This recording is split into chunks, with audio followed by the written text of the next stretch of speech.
Good evening. I'll call this meeting to order of the Hudson Board of Education, Tuesday, February 10th, 2009. Thanks, everyone, for coming this evening. We'll start the meeting if everyone would stand for the Pledge of Allegiance.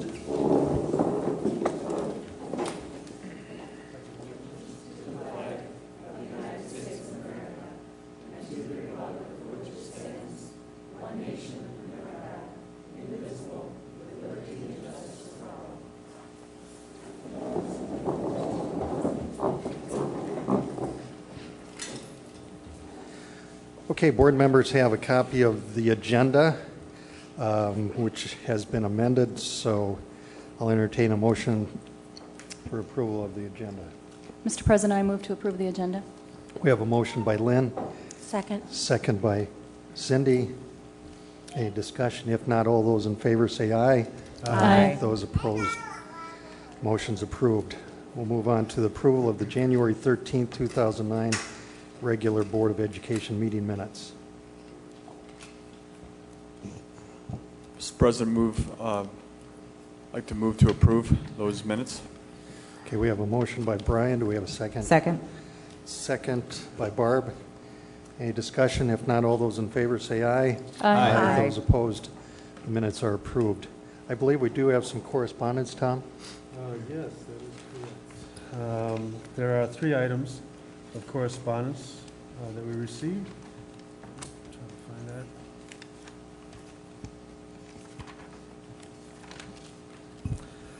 Received a response regarding Sandy Burke teaches English at the high school. Her father, memorial that we sent in his memory.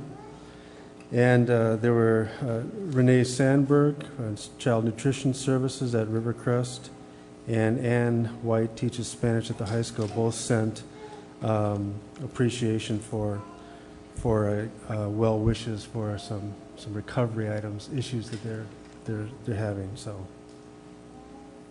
Okay. Thanks, Tom. We'll then move on to the superintendent's report. We have 3 items that Mary's going to go over. I certainly have some good news to share. The Gateway, which is, I'm sure most people in the audience know about the Gateway, the tunnel between Rivercrest and the YMCA Camp St. Croix. And we have been fundraising for that. The cost of that Gateway, which it was really our cost, we shared that with YMCA and they paid for half as well. But the district's cost was $111,000. And with that in mind, the Rivercrest parent group very graciously gave us a pledge for $15,000 last month. And certainly that has led the way to a new pledge that is something I'm real eager to share with all of you. And this is coming from a Hudson High School graduate from the class of 1962. Some of you may know Wendell Peterson.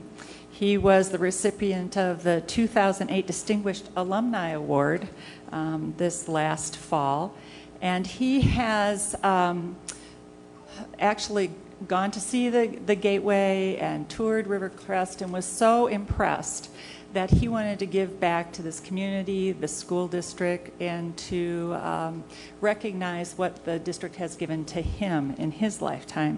And so he really serves as a model for all of our graduates, and what he has pledged to the district is a total of $14,000, which really was half of the remaining funds. It was really a matching grant with additional donations coming in.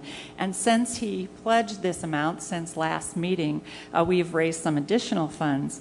And so with his $14,000, cutting our remaining dollars in half and then some additional dollars that have come in, we now have $11,548 remaining. And certainly Wendell is a longtime supporter of the Hudson community and the Hudson School District. For 6 years, he has provided a Hudson High School graduate from a single family a scholarship to pursue an education beyond high school. He offers the scholarship recipient his time as a mentor as well. And he's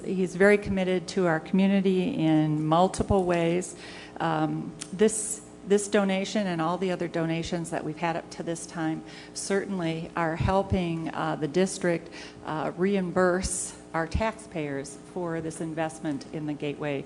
And now we're ready to close that gap. We have a fundraising group who will be going out into the community and asking for funds to close that, so that it's really all private donations, which was the board's intent when they approved that. So thanks so much to Wendell Peterson.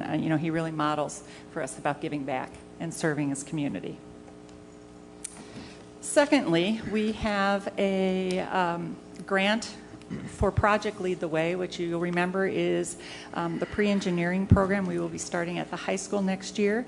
And the Kern Family Foundation supports Project Lead the Way and has given us a grant of $34,000 over 3 years to support the training of a teacher for Project Lead the Way to get us started, and also for some equipment that we will be using in the program.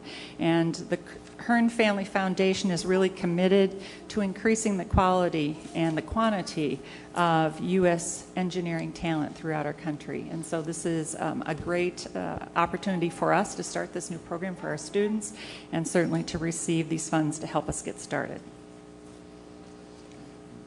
And then lastly, enrollment count. As you know, board members, we have official enrollment counts, one in September, the third Friday in September, and the second Friday in January. And so we've just had a report of that second Friday in January, and the information you have, the page that you have, is really our calculation sheet that determines our state aid. Just summarizing some of the highlights on this page, if we would look at our K-12 enrollment, and this is Hudson resident students, K-12. There are other students that are also listed on the page, but just those that live in Hudson in our district. And if we would look at from September to January, at the elementary level, or K-5, we've had a growth of 30 students. At the middle school level, 2 students, and the high school is down 5 students. If I'd look a year ago, January, we had at elementary, so this is a year ago, from a year ago till our second Friday in January, we had plus 67 students in elementary. At middle school, we had 13 additional students, and at the high school, we were down 43 students. Certainly you'll see in our K-8 we're continuing to grow, and we're feeling that growth this evening, and we'll be working forward and talking later about that. Some additional insights into this enrollment. If you look at all of our enrollment, which will include students who are open enrolled from other districts, other programs that we are up in enrollment 45 students. We have a gain in open enrollment. We have students that go out of our district to other districts, and we have students that come from other districts into our district, and we have a gain of 7 students. So we're plus 7 there. I just want to point out that at EP Rock and Rivercrest, which we'll be talking about later this evening, there are no students in open enrollment registered at either of those schools. And if we just look at Rivercrest, because we will be focusing on that this evening, if we look from the September count of 534 to the January count of 544, we have a gain of 10 students, K-5, and a gain of 8 students in early childhood. The early childhood numbers are not included in the 534 and the 544, but you'll just know that that's the gain of early childhood students as well.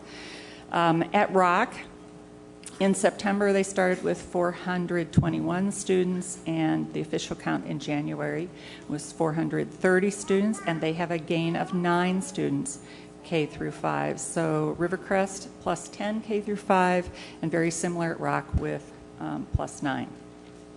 And unless you have any questions? Question. So what's your ability to kind of predict the kindergarten class next year? What measures were used to do that? Because Rivercrest was looks like there's 89 first graders and 99 kindergartners. What's our ability, how do we predict that for next year?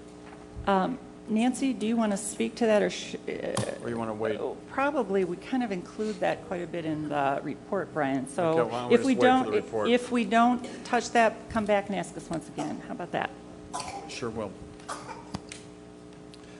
Okay, thanks, Mary, for that report. And also, again, thank you, Mr. Peterson, for that gift for the Gateway. We really do appreciate that. Moving on to reports, the high school biology. Sandy?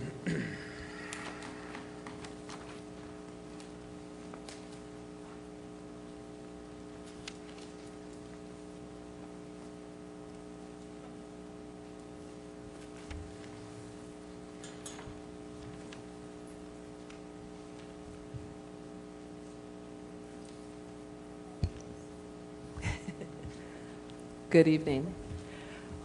We are very pleased this evening to have with us 3 of our outstanding biology teachers from Hudson High School. Last spring, I brought a report that was a culmination of a 2-year process that they went through to improve the science curriculum. And this evening, we thought we'd bring back a few of our biology teachers to show the impact of that report and see what's actually happening in the classroom, both the high level of instruction that is occurring, the assessment work that they're beginning, as well as the impact on student learning. So with us tonight, I have Amy Petermeyer, who is the department chair for our high school science department, and then I'll let them introduce themselves when they get up here.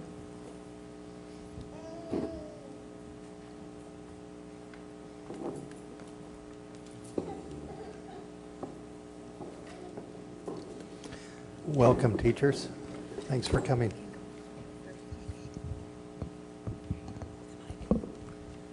Greetings. I'm Amy Petermeyer. I'm head of the Department of Science at the high school, and I have 2 of my colleagues with. I'm Erin Meyer-Williamson.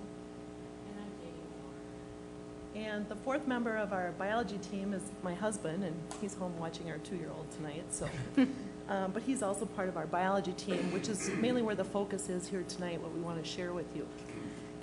We started out last year as our revision year, and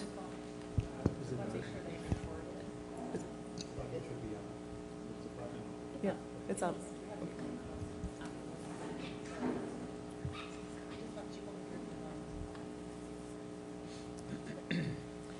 And so some of the steps in our revision process of last year, and then this year being our first year of implementation, and kind of share with you some of the decisions that we made, how we went about making some of the changes that we did, and some of the results that we're seeing already. Kind of our whole motto throughout this was, if we're going to keep up or get ahead of the Joneses, we need to go visit the Joneses, okay, and see what they're doing. So the first order of business is we wanted to see who the leaders in education were in our area. So we made a bunch of different school visits, both in Wisconsin and Minnesota, and looked at what they were using in comparison to what Hudson was doing. We also wanted to keep in mind the school district's Vision 2025. As revision comes around once every 7 years, we want to look at planning ahead and obviously being able to incorporate those ideas now as to what's coming in the future. We wanted to take a look also at our high school SMART goal, and that is lowering the number of D's and F's without lowering our standards, keeping the high standards that we expect here at Hudson. And we also, of course, wanted to concentrate on the student-centered learning, and this is all about the business of kids and seeing that they get the most out of it.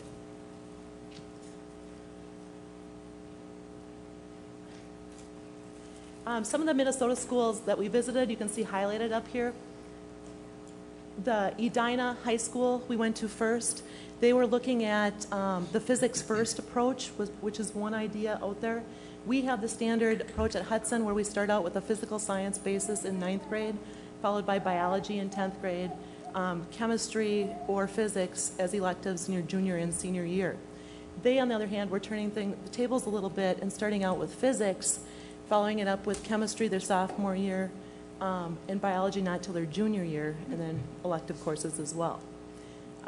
Matamidi High School we went to mainly for their technology. Kind of interesting, it came up at a parent-teacher conference. One of my parents had asked, how are we doing with our technology?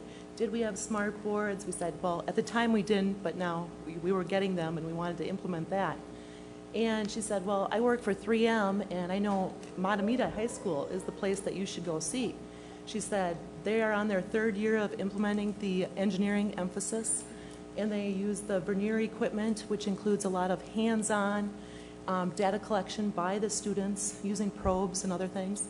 And they also incorporate the smart technologies, as well as having common planning time and things like that. So we were really interested to see what they had. The Apple Valley Zoo School, as most people know it by, we also wanted to look at them and see what they had for technology. In Wisconsin, we wanted to look at our target schools, those schools that we're being compared to constantly as far as our population, demographics, our academic standards, and see what they were doing in comparison to what we were doing as well. Some of the common denominators that we saw, of course, were besides the fact that they were the high-performing schools in the state, were the similar demographics, the emphasis on hands-on curriculum. The students couldn't be doing enough science in the classroom. The unit-by-design approach that we also have here. The total instructional alignment from kindergarten all the way on up through their senior year. And then the collaboration time.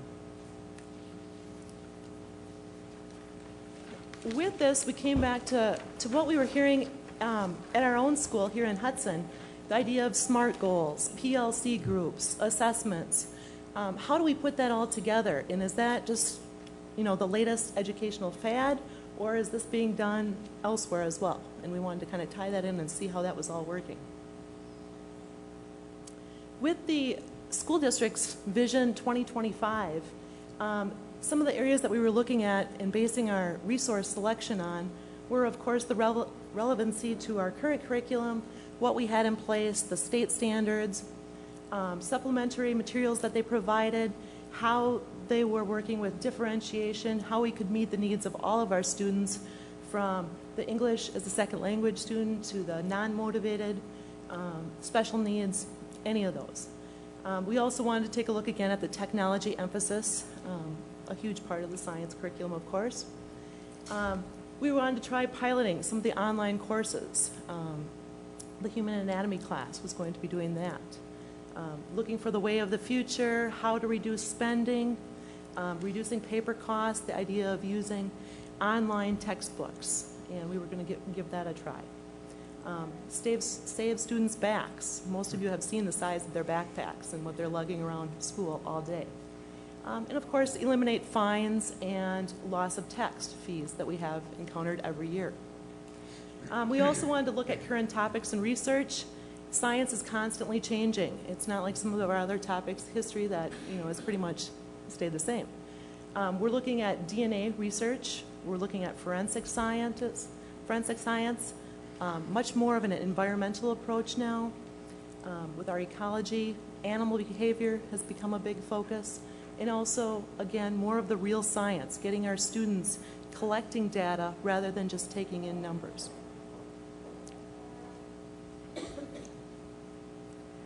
In this past October, the three of us, along with our colleague, Vicki McLaughlin, who teaches the AP Chemistry and Physics, we were given the opportunity to go to Providence, Rhode Island, to an assessment conference, which we are really excited because that was something that, as a school, our high school, we're focusing on planning common assessments and looking at different ways we can assess students to make sure that we're assessing them not only at the end of a unit at the end of the semester, but making sure that we're assessing them throughout the entire process so that we know they're getting the concepts before we move on to another one. And so when we went to the conference, we were really excited about what we heard. A lot of the sessions that we went to, the initiatives that they discussed, we were doing a lot of them already in Hudson. It was kind of amazing to see, there's all these schools from across the country as well as other countries from Canada that were there, and not as many of them were doing nearly as many of the initiatives that were, some of the best practices in education, as they were saying. So we were pretty excited as far as, here we are in Hudson, and sometimes we're uncertain as where we're going with these initiatives, but these were, the best practices. Things like the professional learning communities, having them disciplinary as well as interdisciplinary. Looking at the UBDs, not everyone calls them UBD, but they're basically a backwards design format for curriculum writing. looking at SMART goals and focusing that individual teachers and groups that teach the same courses, they're focusing their data gathering with their school's SMART goals. So the idea, like our biology team, our school's SMART goal is to reduce the number of D's and F's. Then we're looking specifically at how can we reduce the number of D's and F's in the classes that we teach. So then when we get our grades back and we can look at what we did, we can say, okay, these are the things that we can do to improve us, and then look at it in this entire school. And they also talked a lot about collaboration and common assessment and ways to go about doing that. So when we left the conference, we were really excited. We decided to create a web, basically for ourselves and no other purpose, but to kind of think that if it's our goal to promote student learning, we need to know how all of these initiatives are going to affect the students that we teach. And they're going to affect our curriculum revision process. Basically, how can we pull it all together was what we're looking at. Instead of having, little bits and pieces here and there, how is it all going together to better the learning of the students that are in our classroom? And so we focused specifically on our biology team, and we looked at the fact that as a disciplinary PLC, professional learning community, we are using the same UBDs for each unit that we teach, so what that means is that we all four of us teach the exact same units. Within the units, we use the same UBDs. We have the same enduring understandings or main concepts that we're teaching. We are creating common assessments. For our particular group, we're looking at unit assessments as well as the final summative assessment that our school has been working at. And then we're looking at our own SMART goal. Our goal as a biology group was to reduce the number of D's and F's that we saw in our own classes. And then when we get that data back, to be able to say, what specific things can we do or add in to help the students that are obviously not understanding the concepts that we're teaching. Because in science specifically, a lot of the concepts that are taught are passed along from unit to unit. So if they're not understanding something, we need to reflect and figure out how can we get it to them immediately? How can we help them revisit this and make sure that they're understanding it so that it's not holding them back when they get to the next unit? So as we thought of all of this, we kind of stopped and took a stance when we came back from the conference and just said, okay, how do we make this all work for us as a group? And the first thing we thought is we need to set a realistic goal for ourselves. We didn't want to be so much and then feel like we were falling short of what we wanted for the first year of our implementation. We didn't want to have so much thrown on also that it would be unrealistic for the students that we are teaching to say, we're trying all this new stuff, and if it doesn't work, how does it affect them? So we really wanted to be realistic. We've created a really positive support system with the four of us working together, a really open, collaborative relationship. And at the conference, they talked a lot about the toxic 2%, which is basically, they said, in a school district, specifically of the size of Hudson, there's lots of initiatives. Not everyone agrees with all the initiatives that are out there in terms of best practices in education. And at the conference, they did a lot of talking about, if you are in a specific discipline, not everything works the same for every discipline. And if you think that something is really going to work well for your students and the betterment of their education, then that's what you should be doing, regardless of whatever other people might be saying. Other people down the hall might say, we are not doing that. That's okay, but we're going to because we think it's going to help the students in our classroom and the discipline that we teach. So the four of us in biology have kind of a system that works for us. We kind of have the idea that four heads are better than one, so we try to collaborate as much and whenever possible. Our goal is basically to look at it that all sophomores that take general biology, they should have the opportunity to receive the same content, so that then when they're presented with standardized exams and post-secondary education options, they have been given the same content to base their choices and answers off of.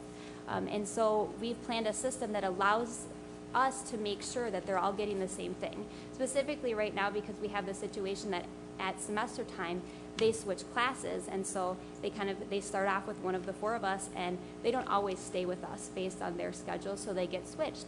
And it's really important that we're focusing on content and enduring understandings, and so they know how to make the shift real easy without it being a hard transition for them at semester time. So what we've done is we have a lead teacher situation. We teach approximately 4 units a quarter, which works out real nice for us with the 4 teachers, so that each teacher gets to be the lead teacher once a quarter. What it means to be a lead teacher for us is that that teacher basically kind of takes on the role of planning for that unit. They prepare the unit planner, which gives them an idea of the things that we're doing every day in class, concepts that are covered, labs that we're doing, assessments that we're giving. And then we bring them back to our group and we basically say, okay, so if I'm the lead teacher, I'm preparing all of these things. What do you guys think? Do you agree? Does this flow nicely? Is there any changes that we need to do? We've been lucky this year that at the high school we've been able to pilot having a common prep time. So the 4 of us all have first and second semester we've had the same prep, which really works well so that if we want to feed off each other, I've planned this unit, what do you think? We have 15 minutes every day to sit down with each other and discuss that.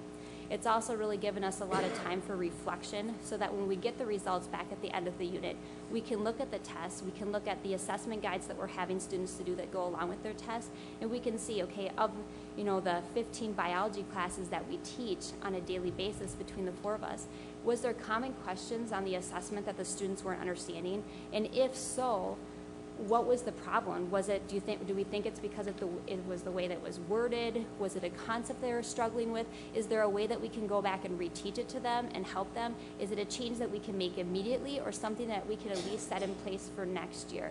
And so having the common planning time has been very good for us to be able to reflect as well and prepare for them. It helps a lot with us for setting up lab space. We have 4 biology teachers, 3 lab classrooms, and so a lot of times we have to do shifting of materials to make sure that all 4 of us get to the labs, and so that helps us with that as well. In just a second, Jamie will be talking about the assessment guides that we've been completing, but the students complete them as they take their tests, and it allows us to gather data from them about the kind of things that they felt confident and not so confident about when they took the test.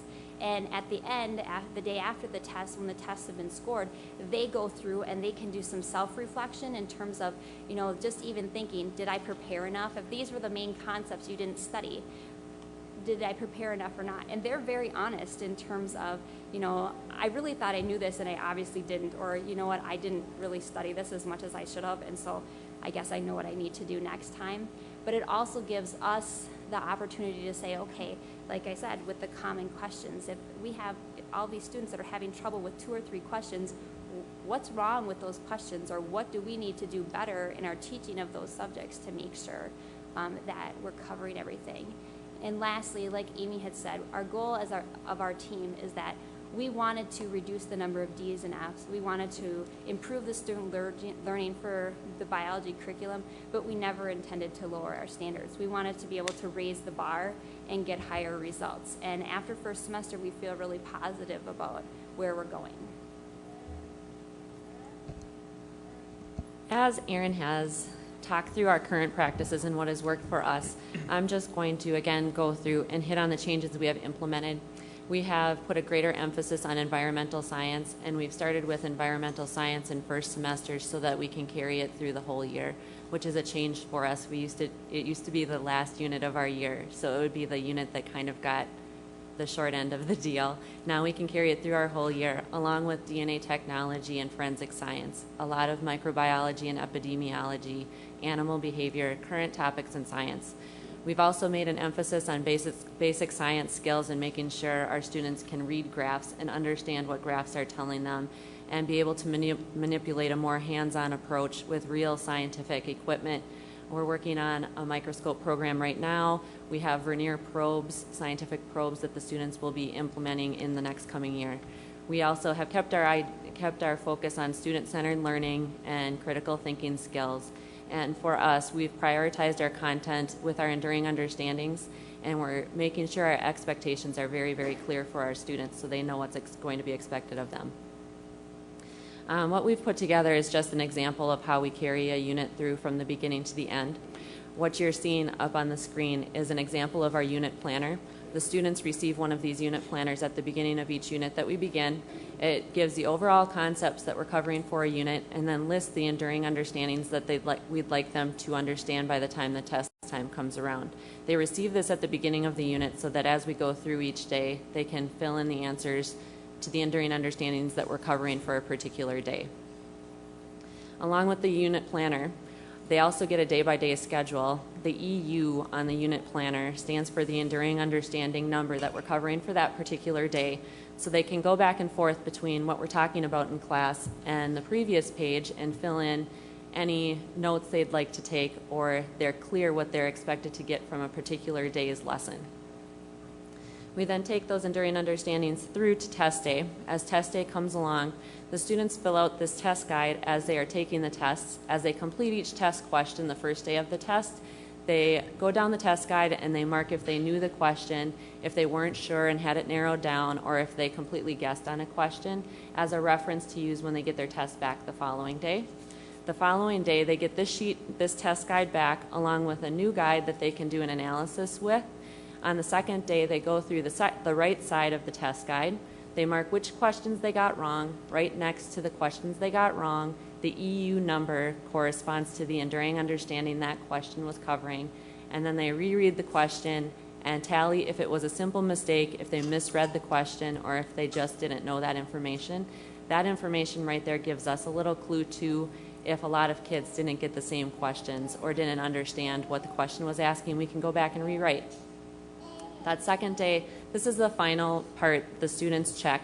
They tally up each enduring understanding. They get a total of which questions they had the biggest percentage wrong and which enduring understandings they didn't understand the most.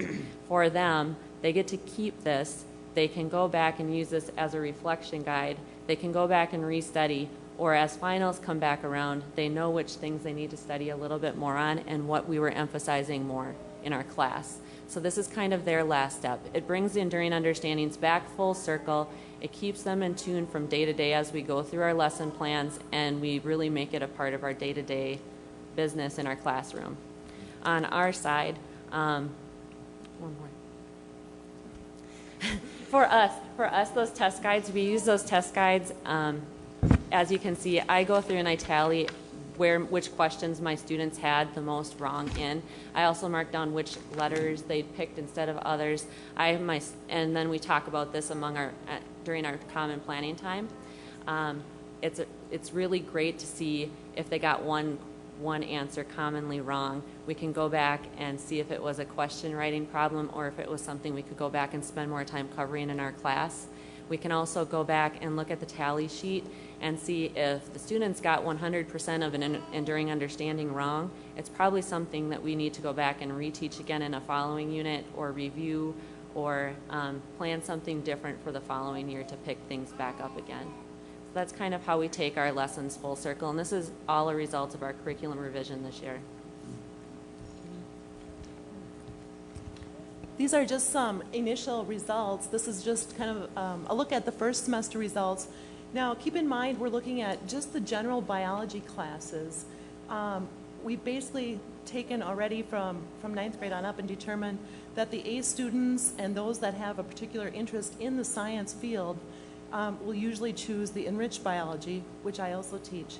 And so we're basically left with our B and lower students that are taking general biology for the most part. And with their scores, we kind of looked at the last couple of years just to kind of get a baseline as to where we are right now. And yes, there's lots of different factors that play into this as far as the numbers go, but in comparison, last year at this time, we had given 34 Fs, or students had earned 34 Fs, and this year, only 13. So only 4% of the population that's taking general biology. So we consider that very positive, and that the things that we're doing are heading in the right direction. And then this just kind of shows the graph of that, the numbers of A's, B's, C's, D's, and F's. As we were talking amongst the four of us, we've said that you can tell that we've kept our high standards. The number of D's and F's have gone down. B's and C's have gone up a little bit, but there hasn't been a great jump in the A's, indicating that we have not watered things down. Students are merely getting more excited about science. They're happy to be there. They're trying new things. They're doing a lot of hands-on. So we're just all very excited about these initial results and what we're seeing. And we would just want to kind of share this process and the results with you, because as we know, we're in the business of kids, and we want to see them succeed. And this is just some of the initial steps that we're seeing, and we hope to see a lot more from it. So thank you for your time. Okay. Thank you, Amy, Aaron, and Jamie. It's a very good presentation. I'll throw it open for board members. Questions for staff here? Lynn? Mr. President, do kids in the STRIVE program, are they included in these numbers, or do they? It depends. If they're taking Strive Science, then no, because they have a different curriculum. Okay. But there are some students that are in Strive that don't take Strive Science, and so then they are, because I have 2 or 3 students that are part of other Strive classes, but they're out in general education for science, and so then they are included. Thank you. Any other board Just members? Mark? a couple, Dan, thanks. A couple of definitions. I might have missed them, ladies. I apologize. But UBDs, Unit by design. unit by design. It's kind of a backwards approach where you take a look at the assessment, what things you want the students to go away with, and how you incorporate your lessons and your activities around that, setting up your questions, your big ideas that you're gonna teach and reflect on. Okay, throughout I the think I get the end result and then work backwards. With you. Okay. Vernier probes, what are those? Do you wanna- I want to learn something. I'm sure I would. That's why I'm interested. The vernier probes are, they're little tiny probes that you can put in or gather data with, and they hook into a computer system and onto a software program, or there's handheld devices that I have some for my ecology class, probes that hook into the handheld so that when we go outside and do soil testing and things like that, the students can actually stick the probes into the soil, and then they get very accurate results which feed into this, and then they can plug that data into the computer, and they could go immediately into the software program that goes along with it, and provide graphs and make lab reports from them. Oh, It's equipment that environmental scientists right now use. okay, great. Measures temperatures, pH, water quality, all those kinds Yeah, of Okay. things.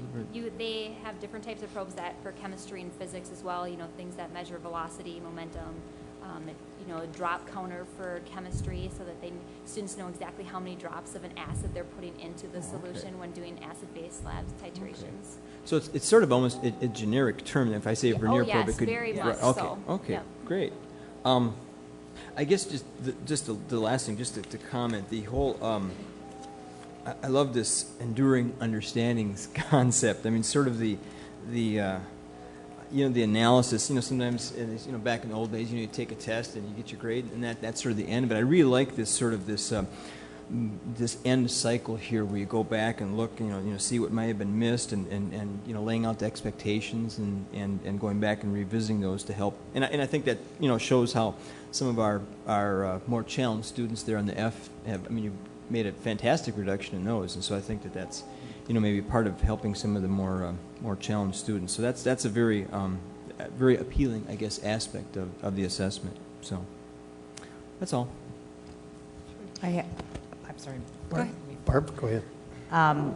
Amy, Aaron, or Jamie, any of you can respond to this. I really had 2 questions, but they're related. The first question is, when did you actually start the process of the curriculum revision? And then how significant were the enhancements that you've made to the way in which you deliver the curriculum in the classroom? What I'm trying to figure out is, what is the time frame from beginning to it's in the classroom, which it is in our case this year? Boy, I think we knew that last year was our curriculum revision year coming up, so probably a little bit the previous spring before that, we were planning on some of the things that we wanted to do, some of the things in the next coming year. We had talked to Sandy numerous times about what we should be looking at and the types of goals we should be steering for. And then just, the time that it takes to initially make the visits and select the resources is huge. I mean, that really did take most of last year. And then this year, just starting the implementation, again, time is always the big factor. We have our vernier equipment, and we're anxious to get to use it more. But right now, we're still trying to figure out what we're doing on a week-to-week basis, day-to-day even sometimes, with the new materials before we can actually get in there and play and figure out how to use all this equipment. But essentially, what you're saying is you did the hard work around the revision last year and you implemented it this year. That's a very fast turnaround, so congratulations. Cindy? Yeah, so often, we send people to conferences to learn something, and it's always encouraging when they come back and say, wow, we're really ahead of the curve on this, and we're kind of accustomed to that in Hudson, I think. But one of the things I really appreciate is hearing how you took what you learned and were able to apply it back in the workplace, because that's the really difficult thing. We go out and see terrific things and get good ideas, but then coming back and actually making those happen in our classrooms and in our workplaces is really hard. And I just want to congratulate you on something that's really a difficult thing that you seem to accomplish very well. And the other thing that I really appreciate hearing from you is in your discussion of assessing your own assessment tools. You didn't use the language of psychometrics, but it sounds like you have a pretty good grasp of what makes a good test question, and you're looking at information and getting information from students, which is not where we usually go to evaluate test questions. I think it's really innovative, and I think it's really important work that you're doing, and I really appreciate you taking the time, even away from your own class planning time and grading time, to really innovate and push our district forward even more. Thank you very much for the hard work. Okay, Cindy, thank you. I have a question, if you can go back to, I'm just curious about you went to these different schools under the Matamita High School, the 3M collaboration. Now, I know we have a lot of 3M folks in this community, and they've gone out to several of our schools. Can you talk a little bit? Is that more of a formalized, structured program that... It's very similar to what we're going to be starting with Project Lead the Way. Okay. Where 3M has had, different speakers come and talk to them and just given them access to some of the technology equipment that they'll be needing and using, and giving them like grant opportunities and things like that. That's kind of how they've incorporated the collaboration at this moment. Okay. Mary? I'd like to talk a little bit more about your collaborative time that you plan together and how you use that time and the value it is to you.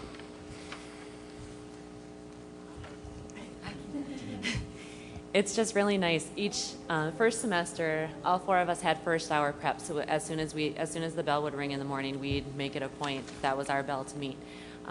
We would sit down each day, and depending on what we were doing for that day, we'd talk about the lesson and what we had scheduled for the day, what enduring understandings we were going to cover, and then we'd also talk about what happened the day before and a few days out what we were going to be planning.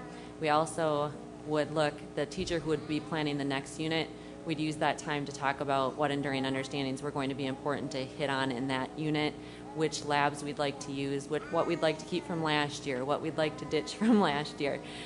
We used it really well, and I have to say we have a pretty solid team to work with, and we each would put input into the process and not be afraid to say what was on our mind, and also not be afraid to get checked by somebody else. So it was very valuable. In this, I don't think this process would have worked as smoothly if we wouldn't have had that time. I think the time frame to implement this process would have probably taken a full another year if we wouldn't have had that time to spend. Our schedules are busy outside of that prep hour, and I think without it, it would have taken a lot longer.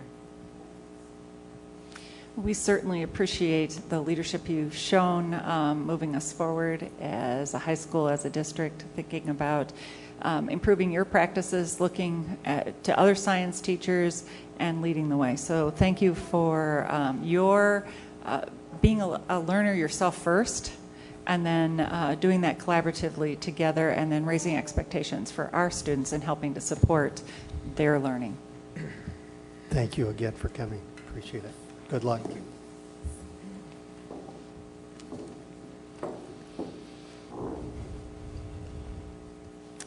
Okay, we'll move on to topics for action. The Rivercrest and EP Rock boundary adjustment proposal. Before we proceed into this item, I'd like to remind everyone here this evening that the boundary adjustment decisions are challenging for you as well as for the school district. I ask each and every one of you here tonight to understand that a great deal of time has gone into the school district's proposal and recommendation. We all know that this district has undergone a great deal of growth over the past several years, which has created the need for our remodeling of Willow River, additions at the high school, building Hudson Prairie and the middle school, and more recently the building of Rivercrest. Each of these schools and building projects have resulted in great additions to the school district. I am also proud of all of our schools. My oldest daughter is a graduate of EP Rock, Hudson Middle School, as well as the Hudson High School in 2007. She's currently an academic scholarship and honor student at St. Thomas University. But my point in mentioning this is that all of our schools in this district are outstanding schools with dedicated administrators, teachers, and staff. I can assure you that whether your child attends Rivercrest, EP Rock, or any of the schools in our district, they're going to receive the best possible education.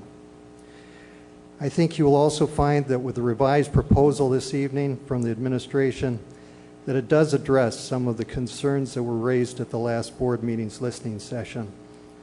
Although each of you has the opportunity to speak to us this evening, I want to remind those that were at the last meeting to consider allowing others that may not have addressed the board to give them the opportunity to speak this evening. We will begin with the administration presenting the proposal to the board, then we will open it up for comments from the public. We ask that each of the public citizens keep your comments to 2 minutes, and we have our lighting system, I believe, tonight. And that will go on when you've reached the 2 minutes. I'd also like to encourage, as we're having people get up and speak, to have a couple of people waiting after someone is up speaking so that we can keep the evening going forward. Following the comments from the public on this topic, the board will then engage in a discussion that hopefully will lead us to a decision this evening. So thank you.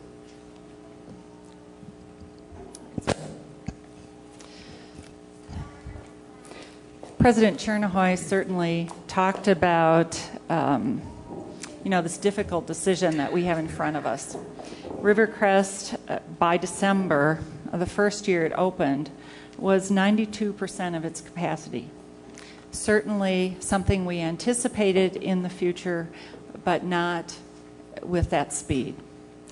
Everyone around this table has agonized over various scenarios, thought through the information, and certainly regrets having to make this decision. But yet it is a problem that we have and one that we need to resolve and to face this evening.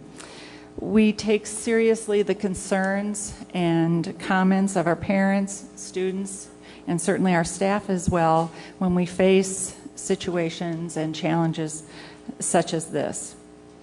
Last year at this time, we redrew the elementary boundaries in anticipation for the opening of Rivercrest across the district. And out of the 6 elementary schools, 5 of those schools, when they opened, were right on target.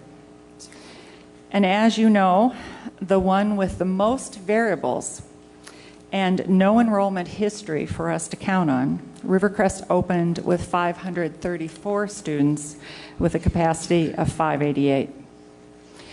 There's a misconception by many in our community that enrollment can be accurately predicted.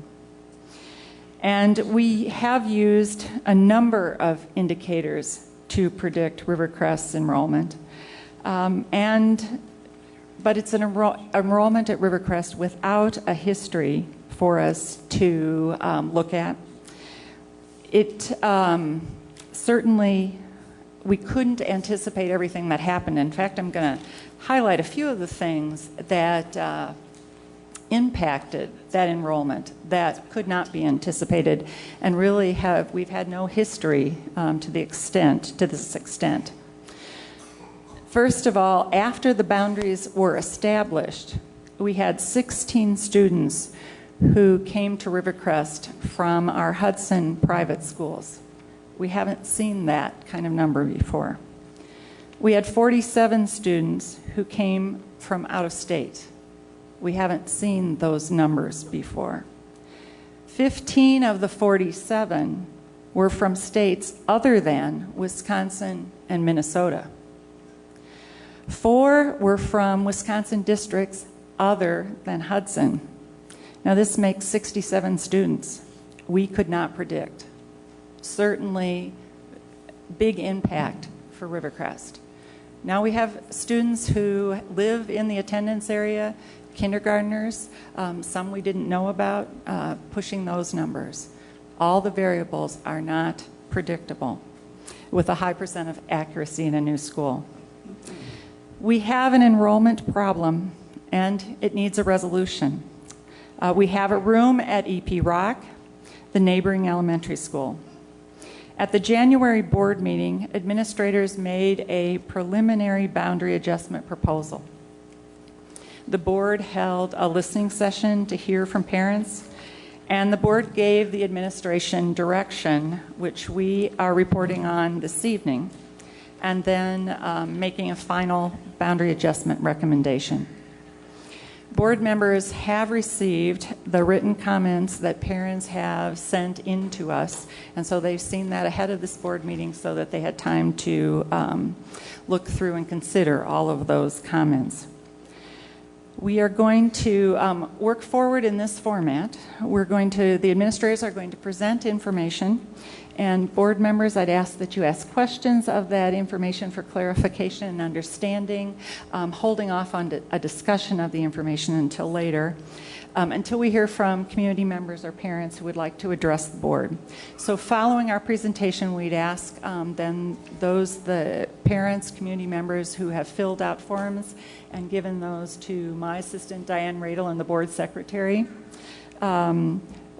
President Chernohoy will ask them to come forward individually to address the board at that time. And then following that comment time, the board will deliberate and discuss, continue the discussion on the proposal and the information we've shared with you. This has been a team effort for us to prepare this information, and we'll present it in that format as well. A number of people, administrators, have been involved in putting this together. Certainly Nancy Sweet, as you know, as she presented the preliminary proposal, Director of Human Resources, but District Deputy Director. Tracy Habashaline, Communications Specialist, will be sharing information. Sandy Kovach, Director of Learning Services, Tim Erickson, Director of Financial Services, Barbara Poon, Director of Student Services, Peg Shoemaker will be sharing information, Associate Director of Learning Services, Pat Hodges, Principal of Rivercrest, and Amy Hamburg, Principal of EP Rock. So with that, I think we'll get started. Have we handed out all the information to parents at this time?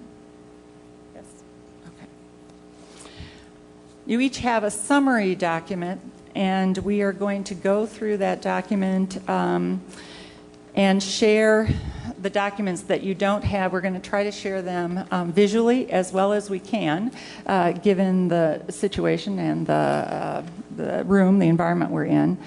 Board members do have copies of these. And we will go through this in order, and different people will be taking different parts of that. So we're going to start off with answering the question, what if the current enrollment growth was not addressed? And Tracy, you're going to start us with that. Peg, if you want to go ahead to the first chart, so just go forward one.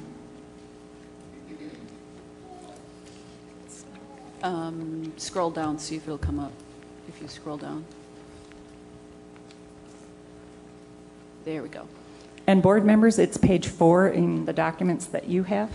So this first chart that you have is just a quick look at what Rivercrest, if we just project numbers up, we roll each class grade level up.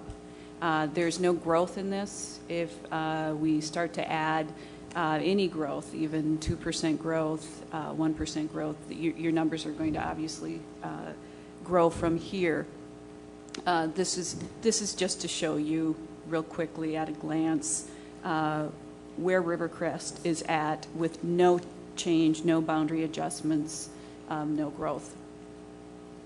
Any questions on the chart before we move forward? I'll also just point out, just to to be clear what the colors mean. The red is when we cross over what our classroom guidelines are for the K2. The red is when we have to move those classrooms up to 5 sections based on our current class size guidelines. I put yellow there to indicate this is a caution. You add one more student and you're going to also be going up. In some of the following charts, you'll see blue, and those are under, so we're usually 3 classrooms. Tracy, do you want to review the class size guidelines? Class size guidelines for K2 is 18 to 22 students per class, and 3 through 5 is 22 to 27 students per class. All right, we'll just move on, but stop me if I... Go Question, ahead. Tracy. Sure. Regarding the definition of no growth, that means then including current siblings that aren't in the schools? This is everybody that is currently enrolled at Rivercrest. And the kindergarten classroom, Brian had raised an issue earlier, and we'll talk further about that, how we were figuring kindergarten. But we decided to stay at this point with what our current kindergarten enrollment is, and so that's why, as you look for each year, we just stayed with the 99, and then, again, just rolling numbers up from where they're currently at. But there will be additional charts, and we'll talk further about that. The colors will stay the same as we move forward on the charts, just so that, keep that in mind. All right, we're going to move on to the question, why not move early childhood special education from Rivercrest to EP Rock? And Pat, will you start us off, please? We'll be moving board members to page 5. If you look at the document in the highlighted area, this document was sent out to families, and it states, accommodate our special education early childhood program. It's a state-required program for children with disabilities ages 3 through 5. We've had a long-standing need for better spaces for our early childhood special education programs. Having been at Willow and with the program for 10 years, the need has been very clear to me. The program was never in spaces that were designed for preschool special education students. If we move the program now, we would be required to duplicate equipment that we won't move, and we'll talk about that a little bit later. The space at Rivercrest was dedicated for early childhood speech program. In addition to 37 students that are serviced by the classroom teachers and the early childhood speech therapists, 42 children are seen for speech only, so adequate space is required for them also. We have that adequate space for the therapist to serve the students, as well as for parents to wait while the children receive speech, because the parents stay here. For the first time, bus pickup and drop-off is safe. There is dedicated parking for the early childhood special education buses on the side of the building. The area is in close proximity to the classrooms, and they are located a short distance from the office, so parents are not required to walk through the building. And this is just really one sample of information that was communicated to the public during the pre-referendum time, just information to our public. It was in presentations, PowerPoints that many of you participated in, and certainly things. This was, I believe, mailed out to our community. We turn to page 6. Then, Pat, do you want to continue on about the floor plan at Rivercrest? Sure. The early childhood spaces were carefully designed to meet the needs of preschool students. The needs included a parent observation area, and you can see that on your map. Would you like me to point those out, or? So Do that. Okay, I don't have to do it. Parent observation area, storage that was specially built for the many supplies that we have in early childhood, an activity area that staff utilized for cooking and group activities. The design also included proximity to kindergarten for integration when appropriate, and direct access across the hallway to early childhood speech and occupational therapy. The 2 classrooms share a bathroom that includes a changing table that was purchased to specifically fit the space. The early childhood special education area is in a separate hallway from K-5 students, and this is important because it's helpful for safety purposes, distraction, as well as noise level. The early childhood special education kindergarten playground was planned specifically to meet the developmental needs of these students, and I believe Tim will share more information about that.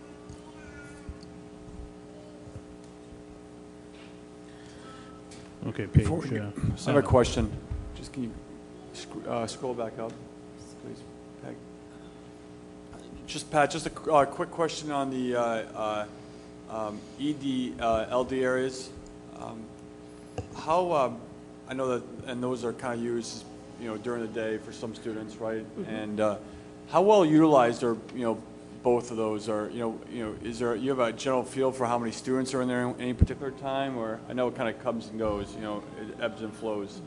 Both classrooms are well utilized. Our numbers, and Barb, you can help me with the numbers. The numbers in LD are... I can tell you what we're going to have next year, since that's really the space we're talking about. There are going to be 17 students that have emotional behavior disorders and 13 that have specific learning disabilities, and there are referrals still in process. So I've only counted the knowns.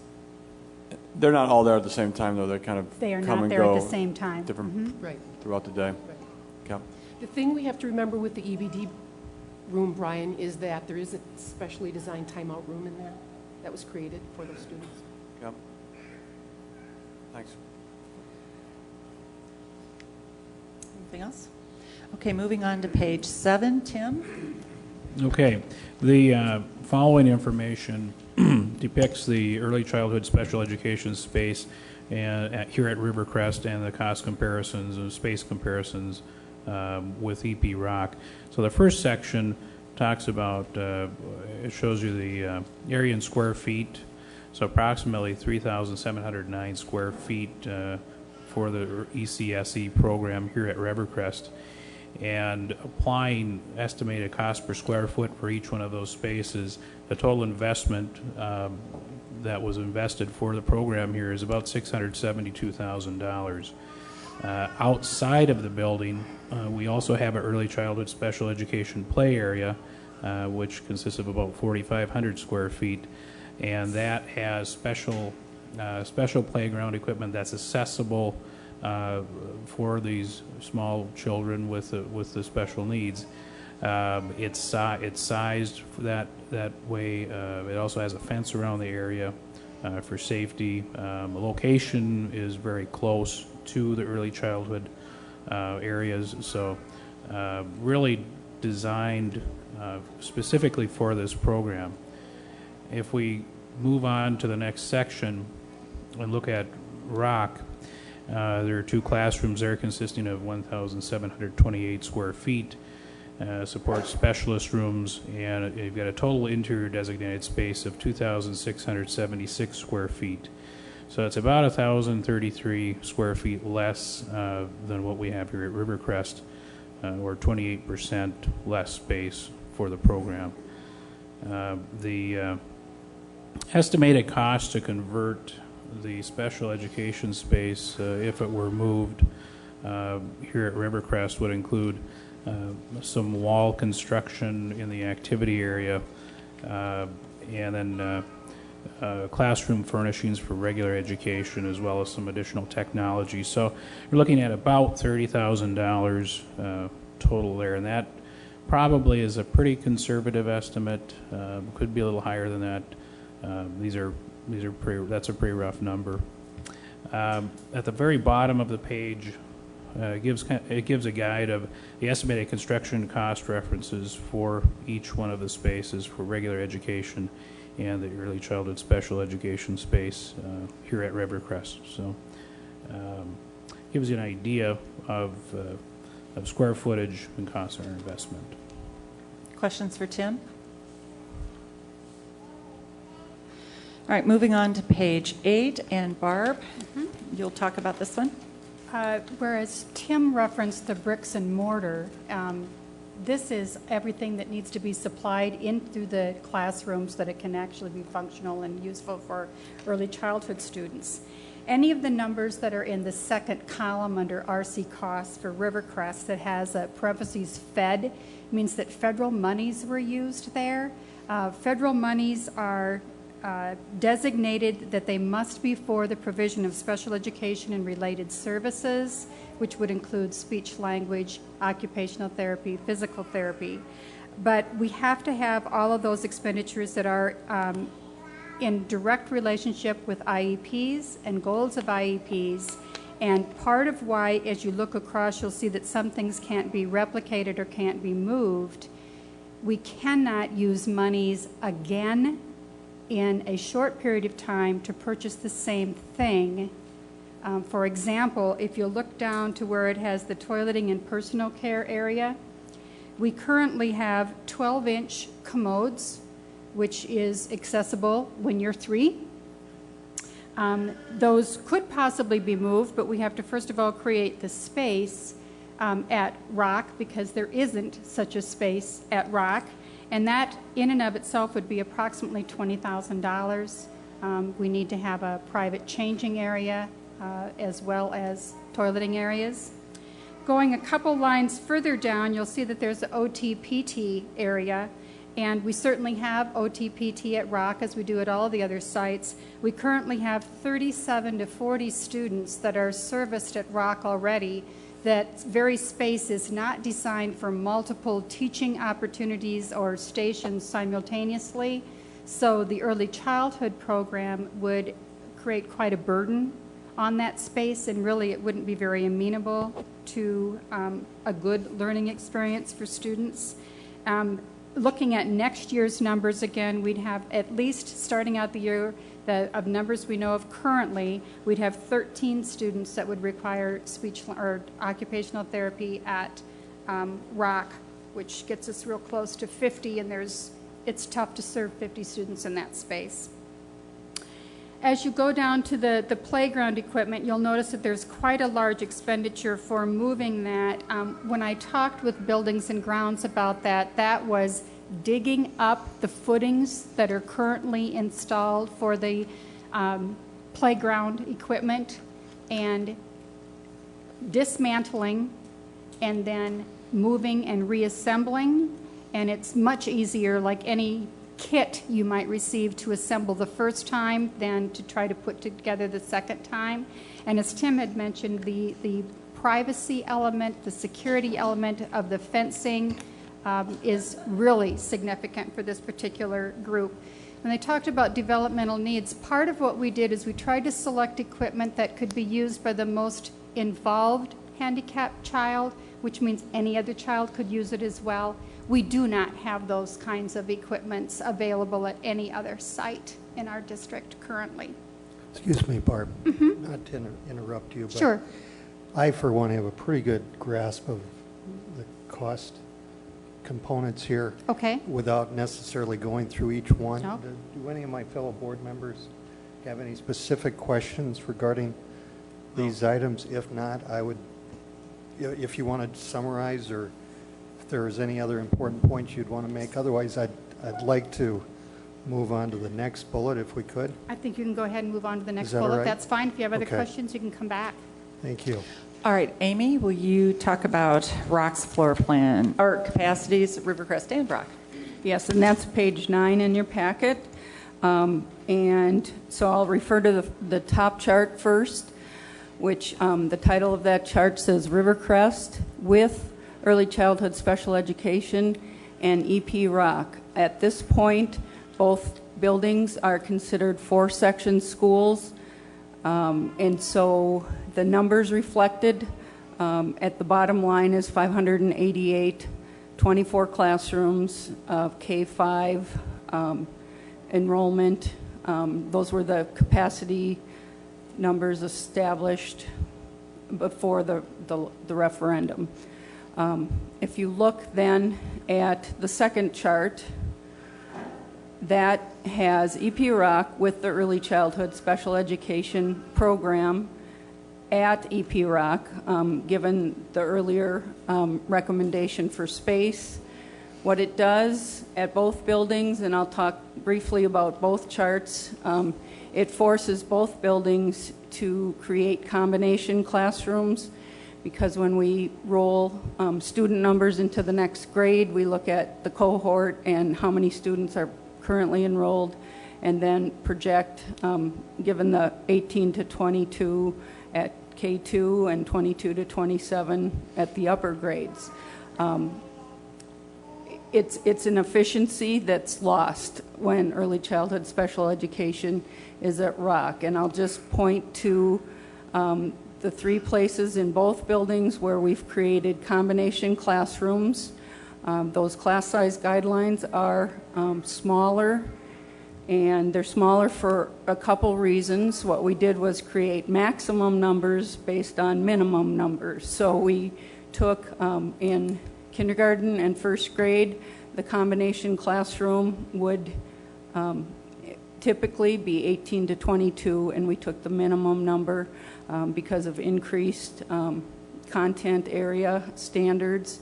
You'd be teaching 2 entire curriculums, and so the amount of time the teacher would spend preparing to deliver all those standards in a combination classroom, we feel needs a smaller number, so on the lower end of the minimum of the class size guidelines.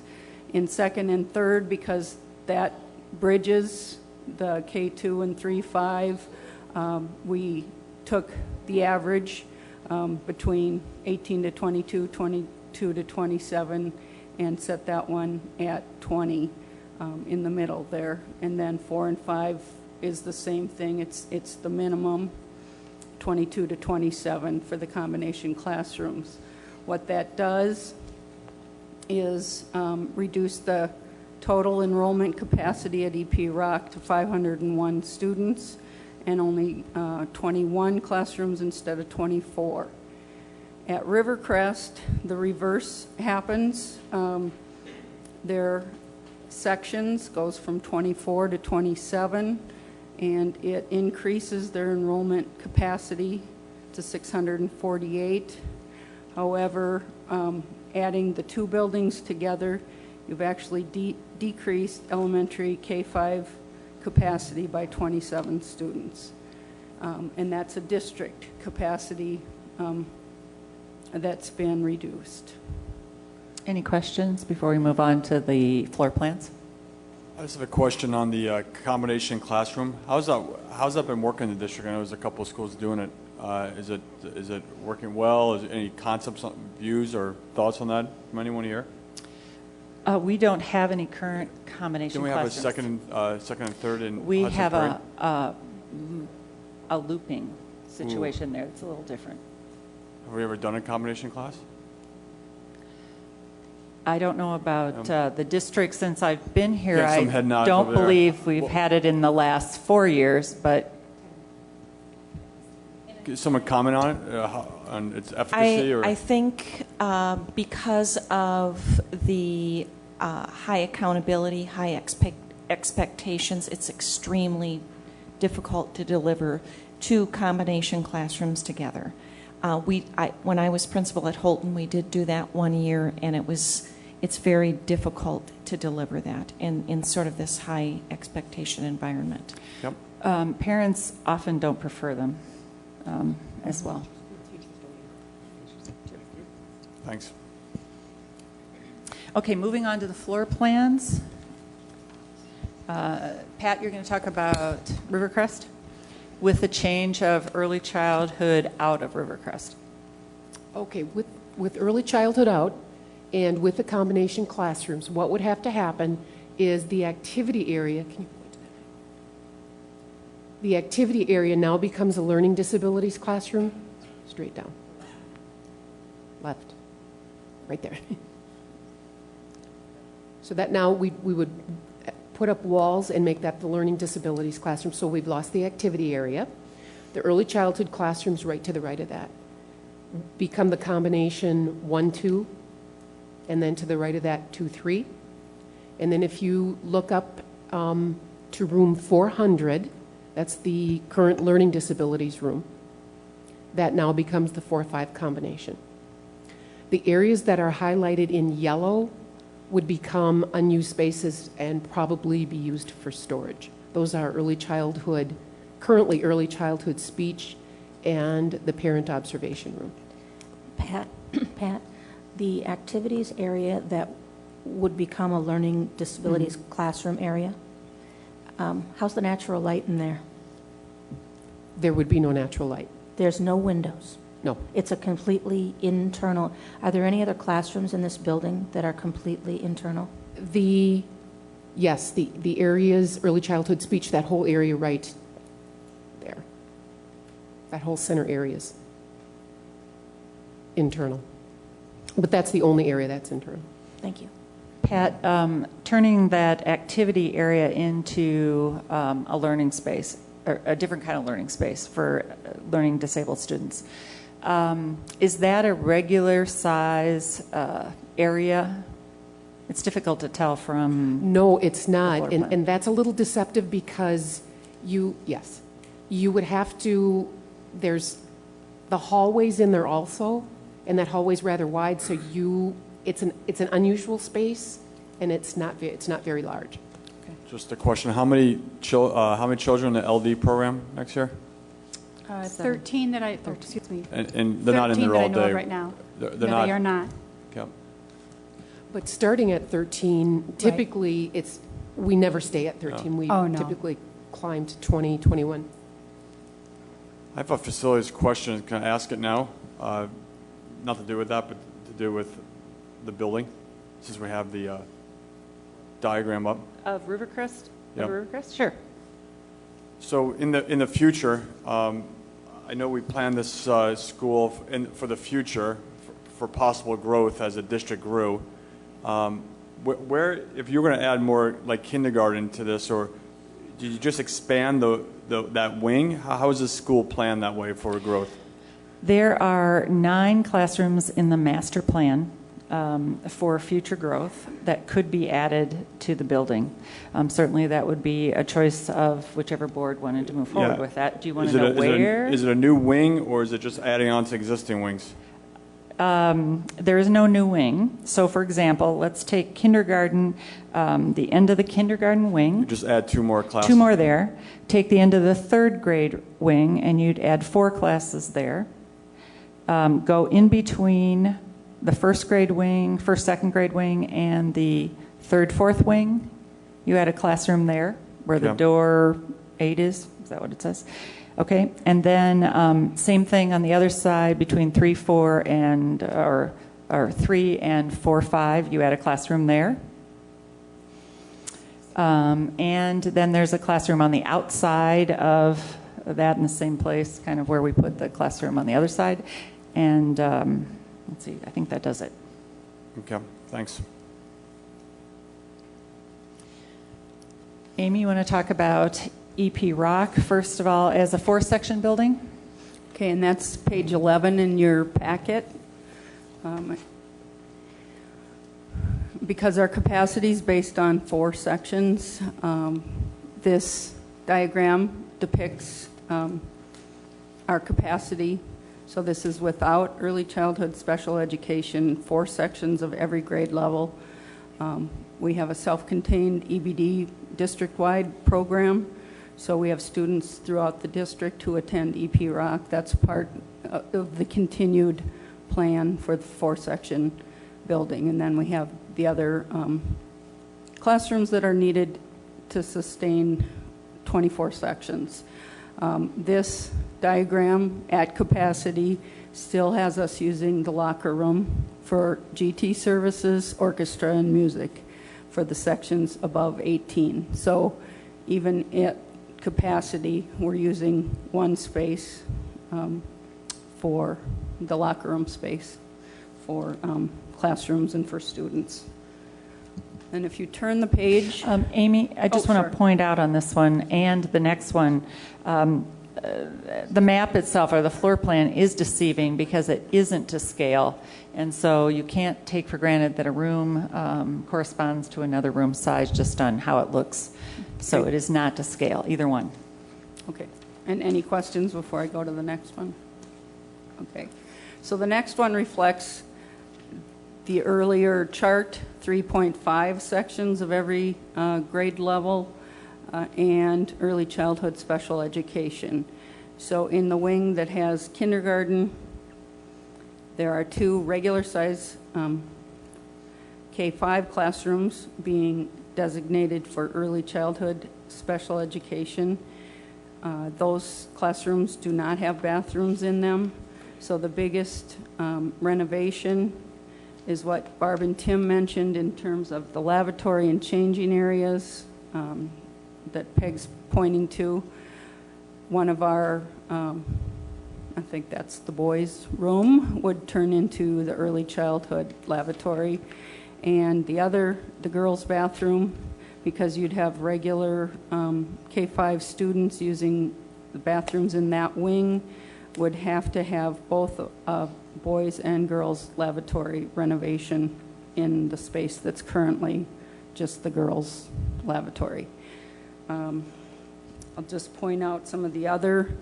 The 2 regular ed classrooms, as I said, are displaced in this diagram. That's room 202 and 203 for early childhood. The middle area that says early childhood is currently reading Title I resource room. That would be speech. I believe there's 3 speech therapists that serve just early childhood.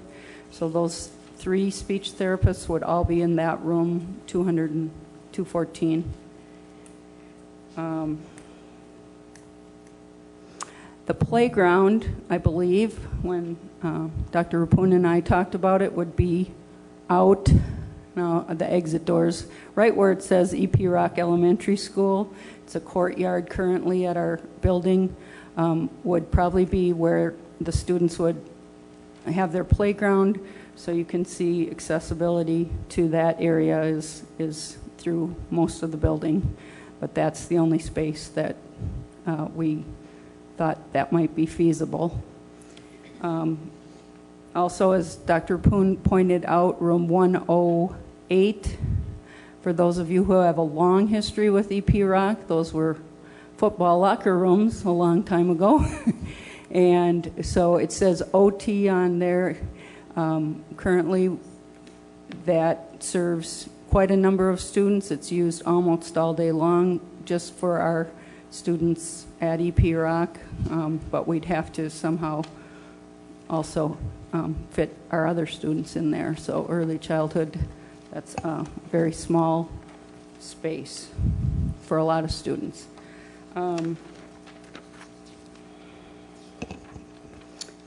The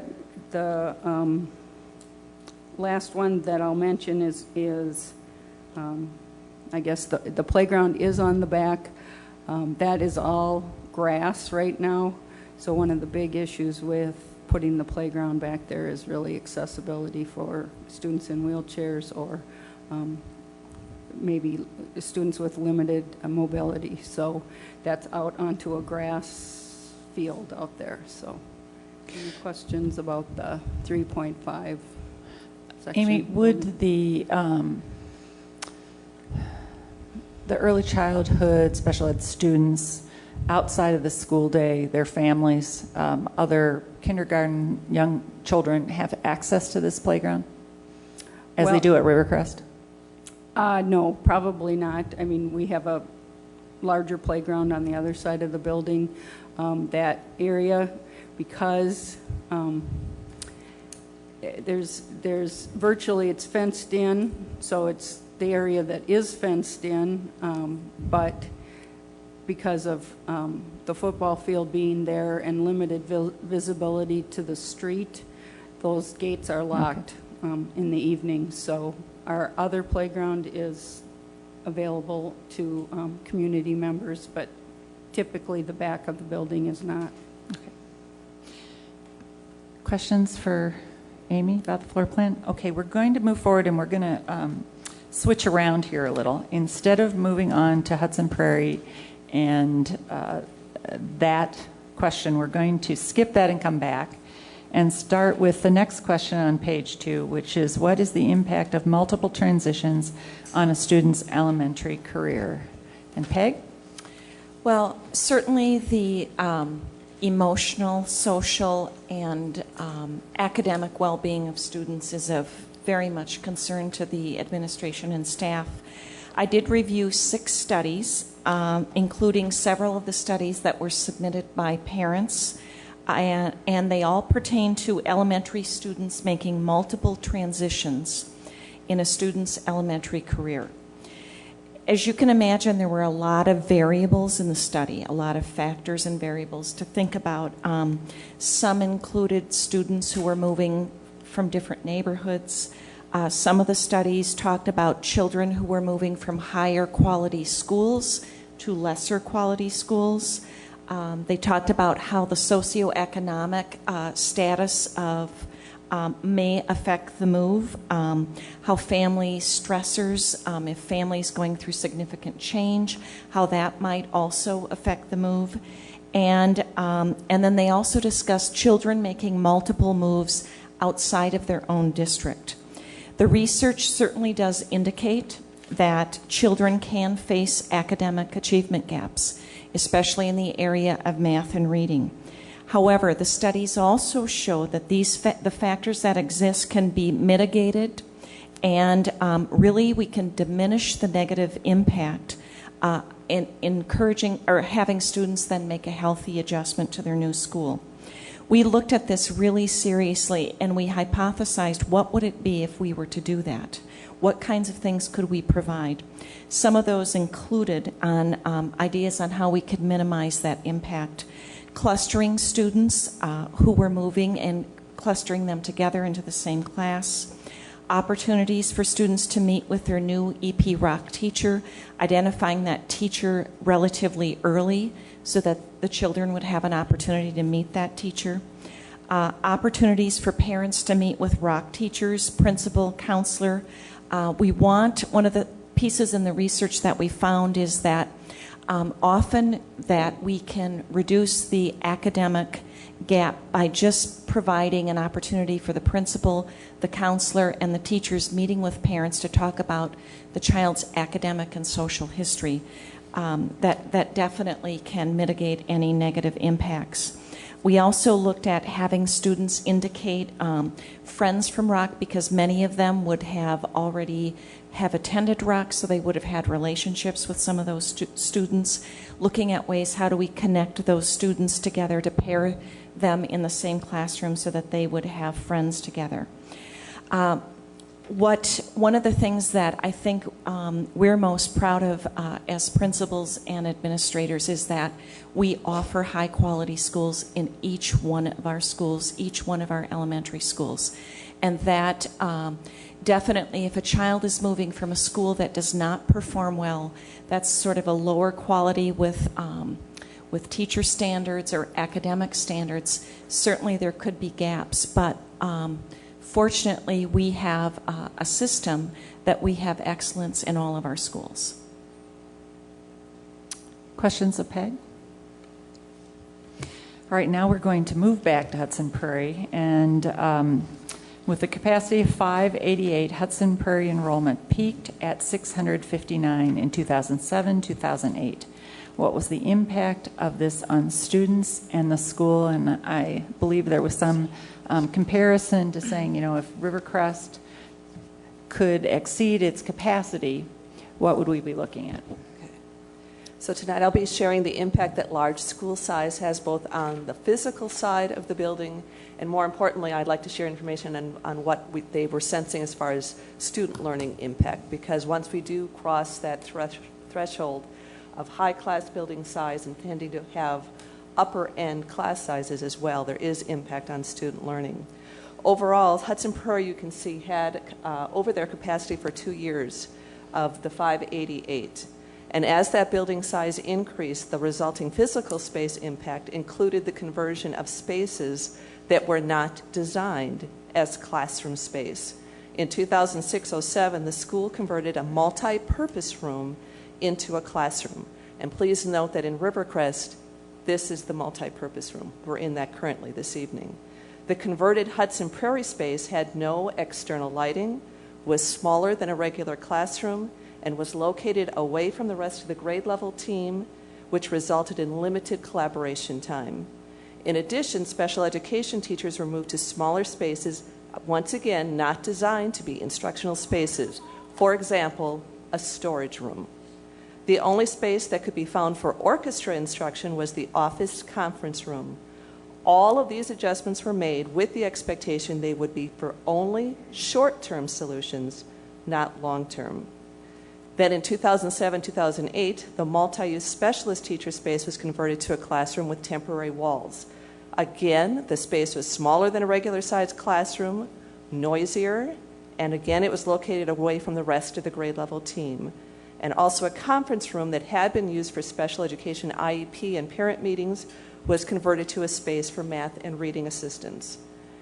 As the overseer of district curriculum, my concern, my extreme concern, is about the impact of large building size on student learning. When a school goes over capacity or class sizes are consistently at that upper end, the result is modified curriculum. For example, music teachers at Hudson Prairie had to travel on a cart and deliver curriculum in the classroom. That's called modified curriculum. Students did not have access to the instruments, the textbooks, the piano, or other resources that they would have had that instruction occurred in the music classroom. Phi-ed classrooms had to teach twice the number of students in one space, again resulting in modified curriculum. Time for book checkout and access to computers became limited. Again, modified curriculum. Peg just shared that one of the key pieces in reducing the impact on student learning is when students change schools that provide consistency in curriculum. This consistency was compromised at Hudson Prairie with increased building and class size. The modifications also impacted regular instruction and work in the school. When the music teacher taught in a regular classroom, noise interfered with learning in the adjacent rooms. Noise from the orchestra instruction that was occurring in the office conference room interfered with the day-to-day work at the office area. Hallway noise increased and interfered with instruction. It was also reported that increased building size increased the number of student discipline referrals. So there is the impact that large school size had on Hudson Prairie and what likely could be the impact on Rivercrest. I'd also like to point out this evening some of the differences between now and the expectations we currently have in our Hudson schools and just the expectations, how they differ from just 3 years ago. Hudson prides itself in striving for consistent curriculum from building to building. A child who transfers from one building to another will find reading and writing workshop, everyday mathematics, and inquiry-based science instruction taking place in all of our classrooms. We firmly believe, and we constantly are saying, we want to see every classroom, every teacher, every student, every day. That's become kind of our motto as we're going forward. Hudson is currently at the elementary level in the middle of a huge literacy initiative, which focuses on consistency and individualized, personalized instruction. We are trying to create a system of learning that provides consistency, whether a child's working with a classroom teacher, a specialist, or a special education teacher. All are being held to those same high expectations. The school board has laid out the foundation for Hudson to become a high-performing district. Teachers and principals are being held to higher levels of expectation and accountability with the addition of SMART goals. We're also beginning the implementation of our strategic plan, HSD 2025. When we look at key areas such as global literacy, technology literacy, and life skills, we know we'll be adding another level to our instructional teachers with critical thinking, problem solving, and purposeful collaboration. Large school size can compromise our ability to fulfill the expectations of HSD 2025 and becoming a high-performing district. Tonight's decision must be examined through the lens of its effects on equal access to all students at Rivercrest of quality teaching and learning. Large capacity and large class sizes do impact both the delivery and the quality. Again, the decision tonight affects all students at Rivercrest. Thank you. Questions for Sandy? We'll now move back into order and go down to determine, second page bottom, determine the number of preschool siblings in the proposed attendance area. Could siblings of current Rivercrest students be grandfathered to stay at Rivercrest? And I'm going to turn it over to Tracy, and I think we're on page 16A. Correct, 16A. The first chart that we have up for you on 16A is looking at EP Rock, and I'll explain to you why we're looking at EP Rock first. When we did a survey or contacted families in the proposed area, in the preliminary proposed area, we determined that there are 58 preschool siblings of current Rivercrest students in the preliminary proposed area. And one of the concerns raised at that time by parents was, were we just shifting one concern from Rivercrest to EP Rock? And so what you have in front of you is what EP Rock looks like if we do indeed do that, shift all students. So the top chart shows you first with no growth and then with 2% growth. And you're going to notice I'm using 2% growth throughout quite a few of these. It's very difficult for us to determine a percent for growth, and we'll again talk more about it, but the 2% is for both Rivercrest and EP Rock from September to January. Both schools experienced basically a 2% growth, and so that's kind of where that one starts from, but we'll be looking at some other growth as well. So as you can see, there's a lot of red for Rock, and that became a concern for us that, okay, when we start calculating in what we know for preschool students, Rock does indeed start, the relief is moved from Rivercrest, and it causes issues for EP Rock. The second half is EP Rock with the entire proposed area minus the current Rivercrest students who do not have pre-K siblings. Does that make sense? So they would be staying at Rivercrest? Correct. And so that's why the bottom chart looks a little bit different. Well, but once you start looking at the growth, again, it starts to look with the entire area, even taking out those students that we know do not have. The blue is classrooms at Rock that would be 3 sections. But even with that second chart, even with those current students that do not have pre-K siblings, Rock with the entire area becomes stressed. Question, are you taking into account these 9 more and 10 more at Rivercrest and EP Rock? Is that included in these numbers as of the January? So that's... Oh, correct. That Yes. includes yes. those additional students. Okay. So let's just review again, since we've gotten to the charts, and we're going to hit some more charts. If it's red, these are 4-section schools, so it's beyond 4 sections. And if it's yellow, it's at 4 sections. Or moving close to 5. It's moving close to 5. Close to 5, because there are some 4s that just are 4s, and they're white. And then the blue is if they are under the 4 sections, so Correct. 3. Correct. You want to move on to the next Yep. chart? So the next chart you have is helps to address what the board had also asked us to look at was if we were to grandfather in all pre-K siblings, preschool siblings. But you'll notice at the top, the heading Heritage Greens is staying at Rivercrest. And that's based on the previous chart because we determined the area is too large.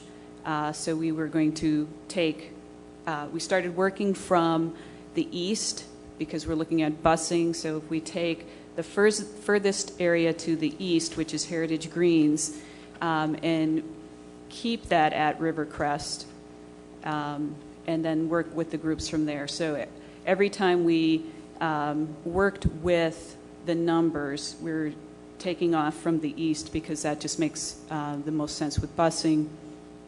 And as far as access to EP Rock, it's the closest one. I should also say, I can say it here as well as elsewhere, we went through 30 plus different configurations throughout this process. And you'll see where we finally get to, but there were significant amount of charts that we went through and looked at all the different possibilities on how to fit this area into both schools, one school. Okay, back to the chart. The top chart is currently attending Rivercrest students and pre-K or preschool siblings remain at Rivercrest. Any new K-5 students from the Carriage Lane, West Red Cedar Canyon, East Red Cedar Canyon, and Lighthouse neighborhoods would be then attending EP Rock. And you notice that there's not a whole lot of relief to Rivercrest. There's still a lot of red at Rivercrest. You'll also notice that the buildings go out to, the building is at capacity quickly. The building would not start to see any relief until 2012. Again, it's still at 82 with that kindergarten class. And we did the conservative 2% growth here. If I start to look at what perhaps may be a more realistic growth for this area, that would be more like a 4% growth, and your numbers are significantly higher. And you wouldn't start to see that same kind of relief with a higher growth. And you can see also here that the impact on rock is not a whole lot of change for rock. And I should also say some question may be about, well, there will be kids who move out of the area and in those upper grades who would come, new families that would move in to the area. This is not, some of these neighborhoods, and Nancy will be talking about this more, as far as changeover in neighborhoods, we may not experience that as much as some other neighborhoods would. Just to give you an idea of how the numbers were calculated, kindergarten's calculated by taking, we started with 99 again, taking the percent of Rivercrest students from the proposed area, and then adding back on the number of identified preschool siblings. And then growth added on to that, and then the opposite happens at Rivercrest. Questions on this chart?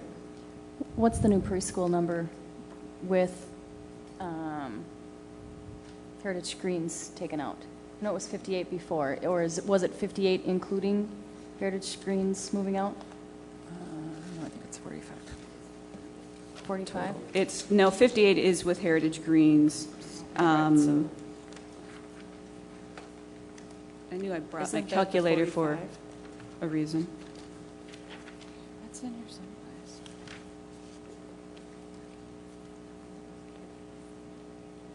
$46. Thank you. Got close. Thank you. Sorry. Excuse me? How was the preschool number determined? Ma'am, we're going to finish this presentation, then we'll open it up for community to provide their input. Okay? Tracy, are you? Okay, so we'll go on. Any other questions about, go ahead. I just had one. Tracy, do you have any numbers? What's our rate of growth been, the range over the last, 5, 10 years? Maybe? Well, the problem with, obviously, for Rivercrest is we don't have that history. Mary, are you looking for? I'm looking for it. Okay, because we range, the range is significant, and that's kind of, we landed on the 4%, because that would be close to what it would be district-wide. And if you recall the work that Hazel Reinhardt had done, that was about 3%. Okay. Correct. Okay. Thank you. Oh, I'm sorry. Tracy, just one follow-up question. You, when Lynn asked about the number of preschool siblings in the affected area, you said 46. Is it 46 without Heritage Greens? I just want to make sure I'm looking at the numbers Correct. right. Okay. So we've got 12 preschool siblings in that Heritage Greens area. Greens, that, yes.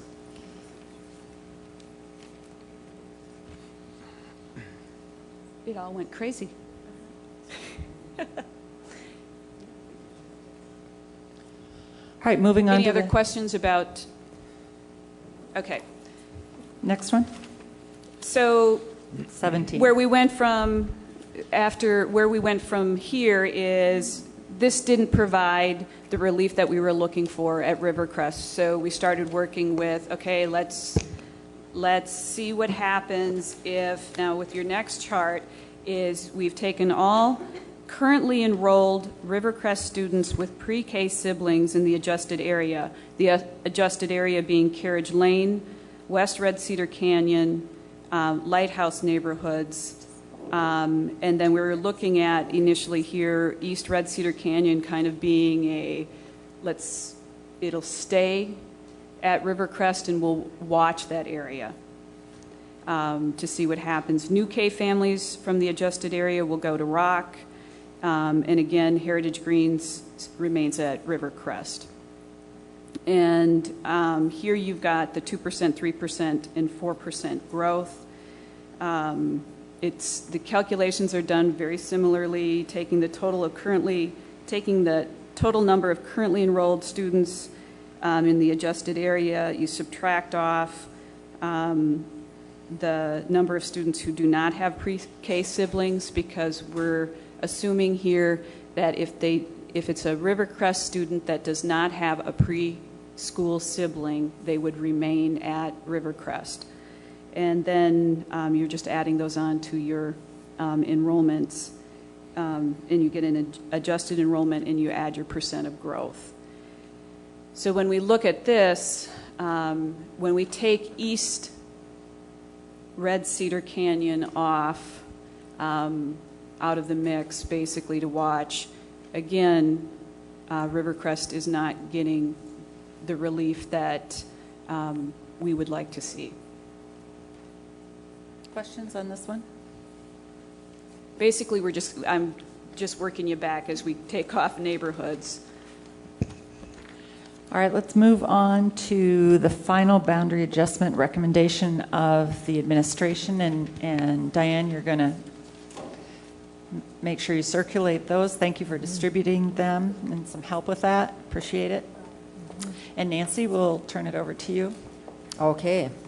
The administration's attendance boundary adjustment recommendation, it's on page 18 and 19, differs from the preliminary proposal in several respects. First of all, the proposed adjusted area is smaller.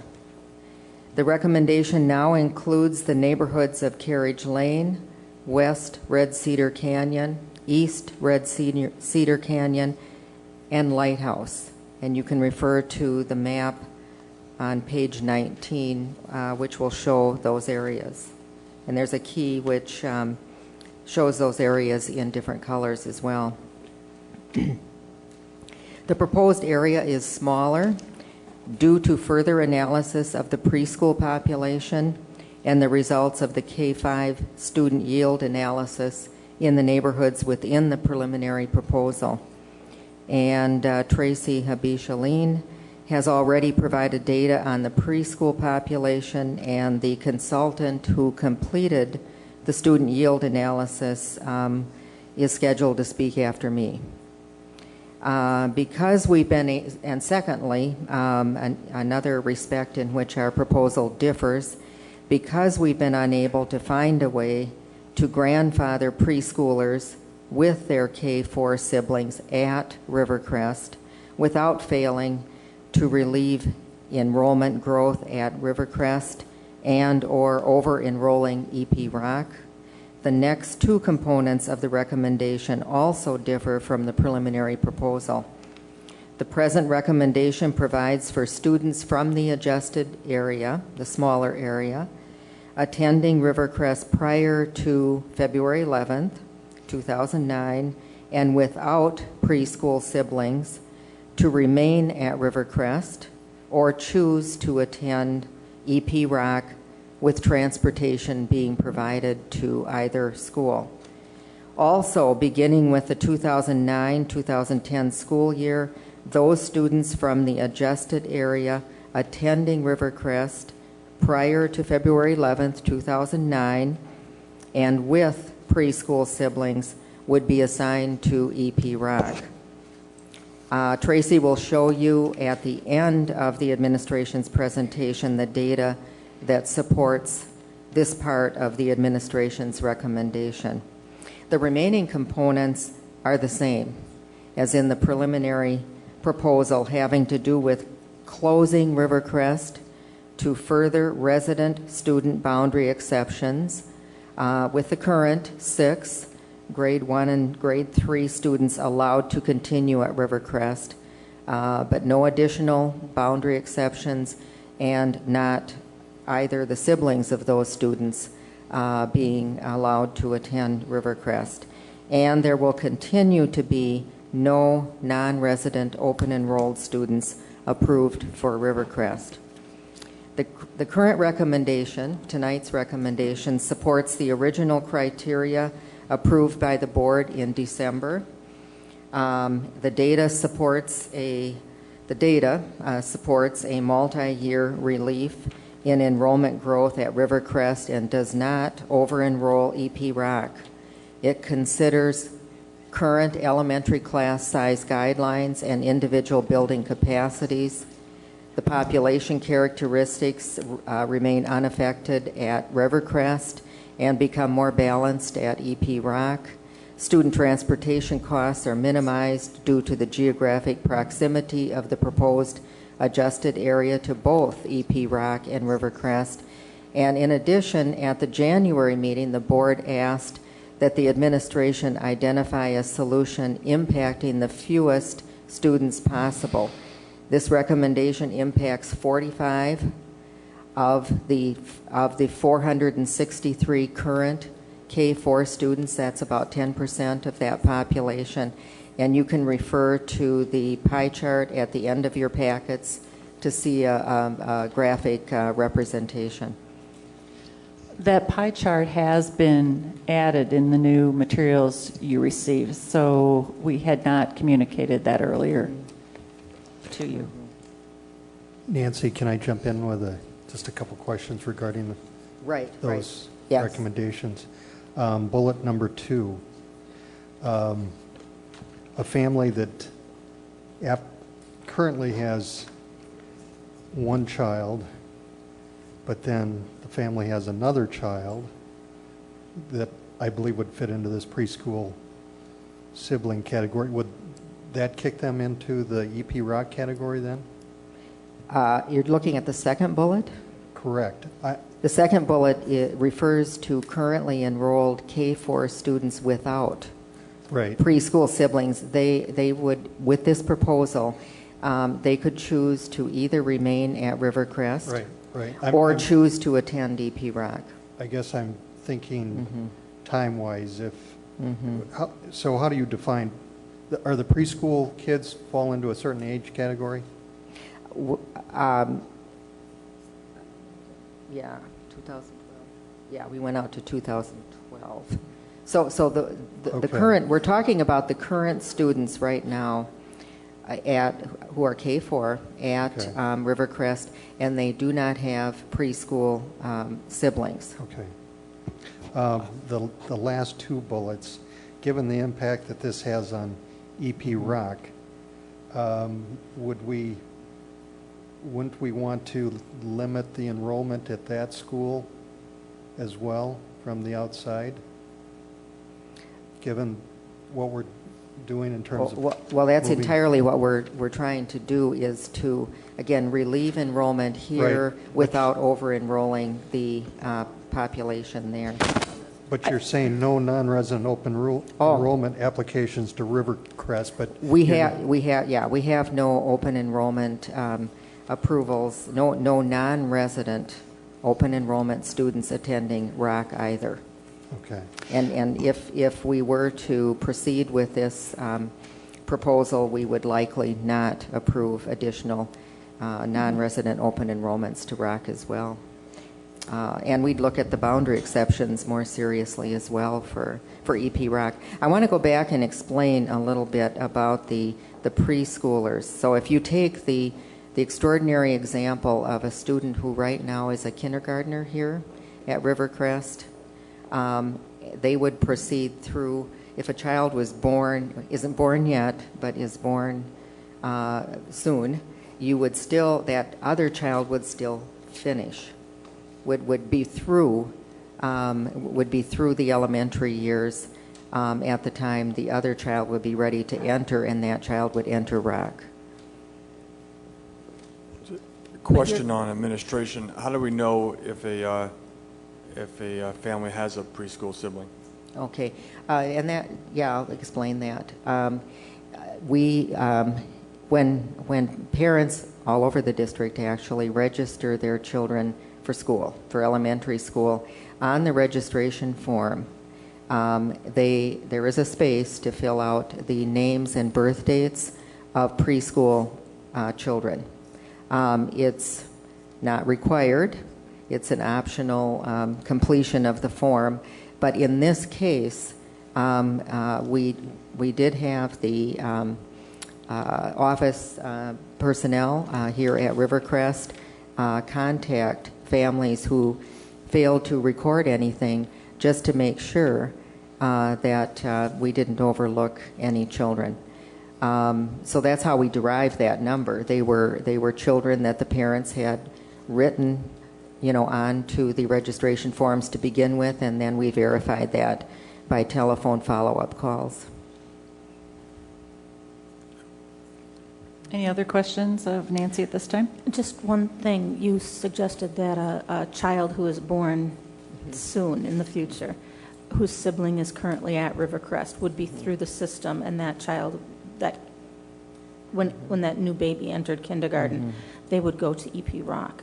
But this isn't a question so much as a comment, but the likelihood of this district remaining without any boundary changes of any kind for that amount of time, I think is not an assumption we would make at this time. Yeah. Certainly that's another very good possibility, certainly. We'll move on then to answering the question, with the boundary adjustment proposal, how will the enrollment of each school be affected? And this is the recommendation that we're talking about. What is the worst case scenario for each school? And how does this boundary adjustment phase in over time? Nancy, I'm going to turn it back to you to introduce our consultant. Okay. At this time, I'd like to introduce Dick Karlstrom, who's coming up to join us. Mr. Karlstrom is a consultant with TIES, which is a 40-year-old cooperative that provides services to school districts primarily in Minnesota, but also consults with other states as well, including Wisconsin. Mr. Karlstrom is degreed and experienced in city planning and has worked for the past 18 years in student data analysis with a specialization in computerized mapping. The administration asked Mr. Karlstrom to conduct a K-5 student yield analysis of the selected Rivercrest neighborhoods in the preliminary proposal and to prepare a written report of the results, which you have on page 20 and 21. In addition, we asked him to verify K-5 student yields for the entire Rivercrest and EP Rock attendance areas. We needed this information in combination with the other data we were gathering to help assess whether or not the preliminary adjusted area was too big, too small, or appropriately sized to, 1, relieve enrollment growth at Rivercrest, and 2, not over-enroll EP Rock. Mr. Karlstrom will highlight his methodology, rationale for not including preschool in the methodology, and his findings. He will speak to the administration's recommendation that the Heritage Greens neighborhood remain in the Rivercrest attendance boundary. Dick, go ahead. Thank you very much. Good evening. Good evening. When a few moments ago I heard the name of Hazel Reinhardt mentioned, and for those of you that were here last year, Dr. Reinhardt. Yeah. Dick, you're going to have to get closer to the microphone so we can make sure it gets recorded. Thank you. Flip it up. Okay, how's that? Talk again, please. Okay. Make sure that it's on, Pig. Nope, it's not on. Yeah, you got to flip it up. Now? Yes. Okay. Thank good. you. Okay, I'll start over again. Last year, many of you will remember Hazel Reinhardt, who came to do your enrollment projections for last year. She's a very wise person. She was the former state demographer of Minnesota and has done demographic studies all over the country. She has a saying that I think makes a lot of sense, and that is that in terms of demography, a district's housing is its DNA, which when you think about it, certainly the housing doesn't determine everything about the district, but in many cases the number of homes, the location, the density, the age, the value, the characteristics, and the types of housing units that you have really will contribute an awful lot to the density, distribution, and characteristics of the students that you have. Particularly in the case where you're looking at boundary changes, I would suggest that an in-depth understanding of the housing can be critical to understanding the nature of the K-12 enrolled students, or particularly in this case, the K-5 students. With that, let me talk a little bit about how I do my work. I work with something called a Geographic Information System, or for short, we call it a GIS. It basically can be considered a computerized mapping system. Now, for those of you that have those neat old little navigation devices in your car, where you have the little map that'll show you how to get home or get to wherever you're going, that's kind of what I have, only mine is a lot more sophisticated. And in addition to showing you the streets where you're driving around, my system also shows parcels, housing types, and also contains a lot of detailed information about those housing units. So I can use that to help myself get home at night, but also to do a lot of detailed housing analysis. The way this works is that in the computerized map that I have on my computer screen, I can take your students by address, and my software will match within the computer's memory those students to their exact location within the district, and also to their specific housing unit.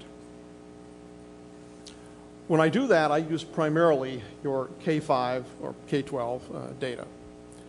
I don't use preschool data for the reason that right now there really is no consistent, accurate, comprehensive source of preschool data that I can use.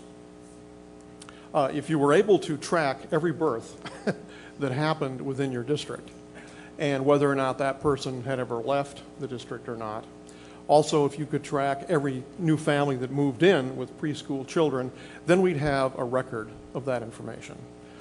We're unable to do that, of course, so therefore I don't look at using my mapping system to get a detailed, accurate understanding of preschool populations because the base data simply isn't there. So that's why my comments tonight are going to be primarily about the K-5 population. As a summary, Nancy mentioned that we started out by looking at the overall yield, or number of students per housing unit, for the entire EP Rock and Rivercrest attendance areas. And also, we had actually done that last year as part of Dr. Reinhardt's study. So I was able to look at 2 years, and we did find that the yield, the number of students per single-family home, over the 2 years was pretty consistent, and fairly consistent with respect to both attendance areas, in that it's about 0.25 student per single-family home, and also townhomes. But we further found that the townhomes really don't yield all that much, so what we're talking about primarily is the single-family units.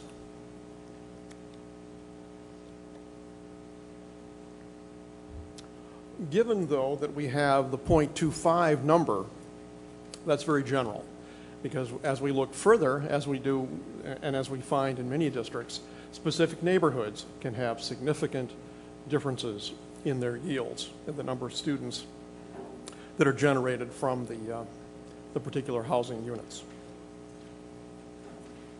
Why don't I call your attention now to table 21, or pardon me, on page 21. This shows the kinds of counts that we developed from field analysis and also from this process of matching the student addresses to my computerized map back in the office. You'll see on the far column we have the names of the 4 neighborhoods, and again for this analysis we had combined Carriage Lane and Red Cedar Canyon West. In the first column, we have the number of single-family lots. These are parcels, officially platted lots that are as per the county tax system. As you saw, as the boundaries were drawn, we have the largest number of lots was 158 in Heritage's Green and 97 in the lighthouse at Hudson Pier. Now, these are single-family units. These are not multifamily units. Single-family only. Then we looked at the lots that actually had a single-family home on those lots, and that's the next column. The largest overall number of homes was Carriage Lane, Red Cedar Canyon West. The lowest was Lighthouse. The next column shows the percentages. Red Cedar Canyon East had the highest percentage. Heritage Greens had the lowest. The next column was the actual number of empty lots, and the next column, the percentage.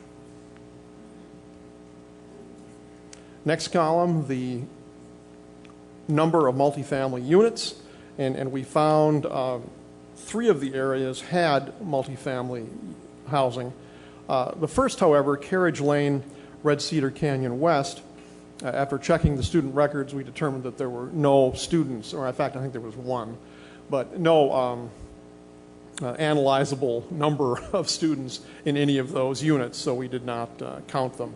But in Heritage Greens and the Lighthouse, we did have significant numbers, as you'll see. Next column, the actual count of K-5 students. We found 20 students in Carriage Lane, Red Cedar Canyon West, 51 youngsters in Red Cedar Canyon East. Then for Heritage Greens and the Lighthouse, we split them up. We show a total of 21 in Heritage Greens, 15 single-family, 6 in multifamily housing, and 38 broken down into 14 and 24 for the Lighthouse. And after all that, we get to the yields. And we do see a relatively low yield, 0.19 students in the Carriage Lane Canyon West, and a higher yield for the Canyon East neighborhood, 0.54. And then you see the breakouts by housing type for Heritage Greens and the Lighthouse also. The single family, which is our main focus of interest, it was 0.20 for both of those. And as you'll see in the multifamily units, our yields there are relatively low.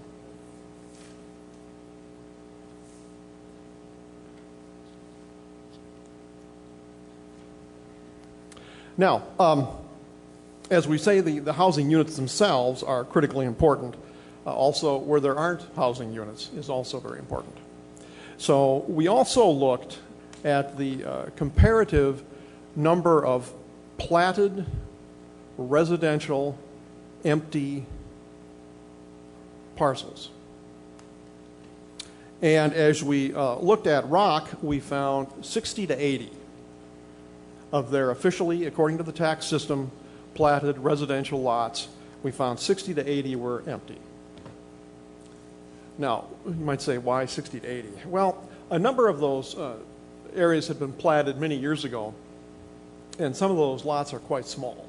So we're not sure if there's ever going to be a house on some of them. Also, some of them are rather irregular in their shape. So there again, we didn't want to count lots which may never yield a home or may never allow for the construction of a home and a creation of a family and students, etc. So that's why we look at the range there. In terms of Rivercrest, we did find over 400 platted lots for residential that did not have a house. Now, let me reiterate that for a moment. That is platted lots. That's not all the farmland that is still sitting out there that could be platted at some point in the future. That's lots that are ready to go and are accordingly listed on the tax rolls. Now, what are the implications of this? I think particularly as it relates to the data, and again, the table on page 21, you do see a significant number, a significant percentage of empty lots in the Heritage Greens area. You do find 54% of those lots are empty at this time, whereas the other areas, their proportions are quite a bit lower than that.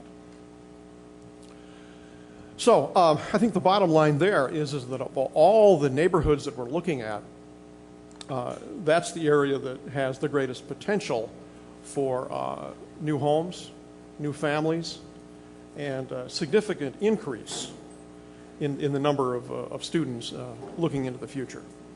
The other areas are already primarily built up. You're still going to have some new homes, some new families there, but not like you're going to get in terms of Heritage Greens. Now, a big caveat with that, it all depends on the housing market, and nobody knows how fast the market's coming back and when homes will start to be built. When they do, whenever that is, you can probably see a bigger increase in new families in Heritage Greens than you will in the other areas. Okay, I think that concludes kind of the numbers that I was going to talk about. Any questions? Thanks, Dick. Any questions for Dick regarding his findings? Dick, I just wanted to clarify something. You talked about there's no real source, reliable source of preschool data, and you were talking about Hudson's data. Is comprehensive, system-wide. So it's not just Hudson, it's other school districts as well. Yeah, okay. Yeah. I've been doing this for about 10 years, and I think there are like 1 or 2 districts that have devoted the resources to do that, the tracking of the K-12 of the 0 to 4, rather. But the greater majority of districts are unable to do that. So I have a comment on that. Should that be addressed? I want to talk about that 99 number that we're using for next year. You know, the confidence we have in that could be 80, could it be 110? You know, what's the range that number could be for Rivercrest? Well, I think that we should move on to the charts to look at that on the next page and then start to talk about that, Brian. Right. Okay, is there anything else you want me to comment on? Okay. I don't think so. Okay. Okay, thank you. Okay. Thank you, Dick. Appreciate it. Okay, who's... We're moving on to Tracy, and we're looking at page 22. Okay, the 3 charts in front of you are the administration's recommendation. Again, the recommendation is Carriage Lane, West Red Cedar Canyon, East Red Cedar Canyon, Lighthouse neighborhoods. The currently enrolled River School students without preschool siblings in the adjusted area would remain, if they so choose, at Rivercrest or go to Rock, the ones without preschool siblings. All currently enrolled Rivercrest students with preschool siblings in the adjusted area would go to EP Rock. New K-5 students in the adjusted area would also attend EP Rock. And again, what I had said earlier, working our way east, and the information that Dick just presented, one highlighting Heritage Greens, speaks to why that one continues to stay at Rivercrest because of the concern that that over time would definitely over-enroll EP Rock. And what I have here for you is 2% growth, 3% growth, and 4% growth. And again, the calculations are similar to what I said before. We start with that 99. We've looked at the current percent of growth.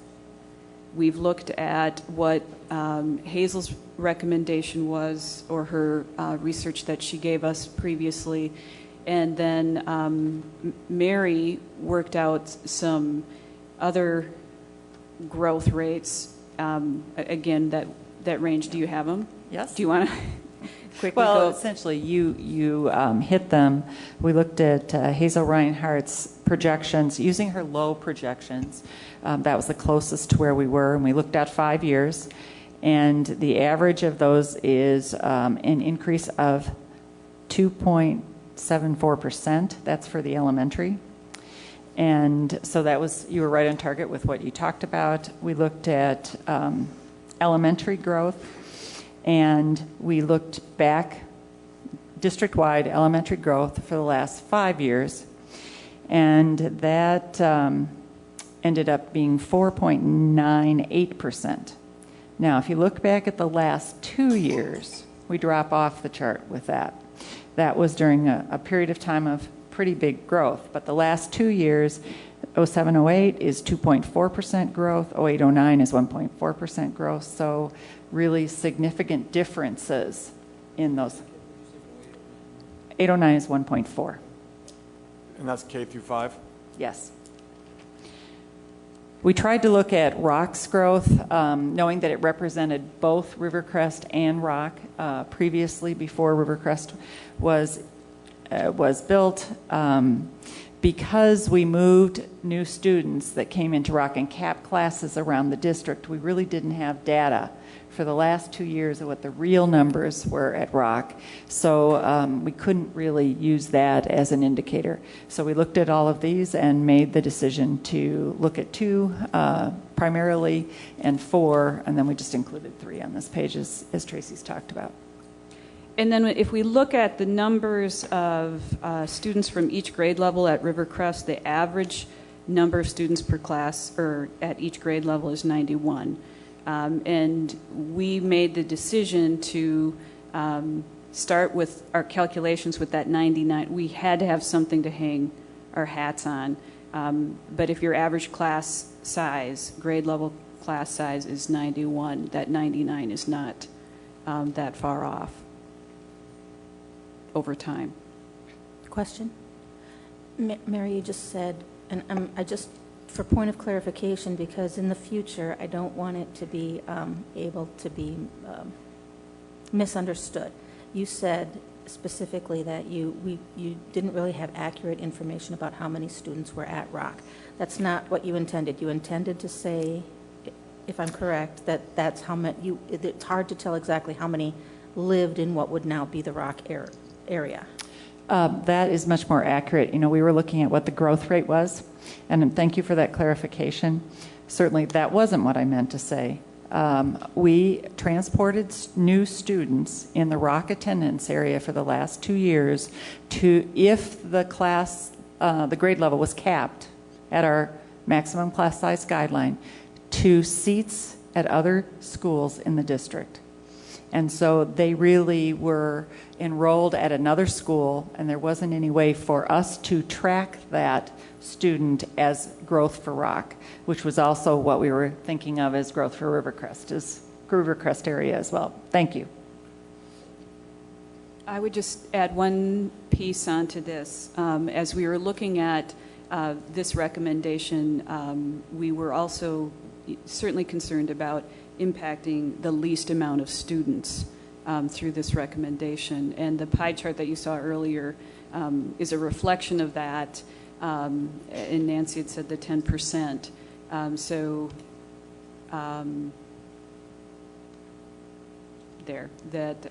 This recommendation would be impacting 45 currently enrolled Rivercrest students.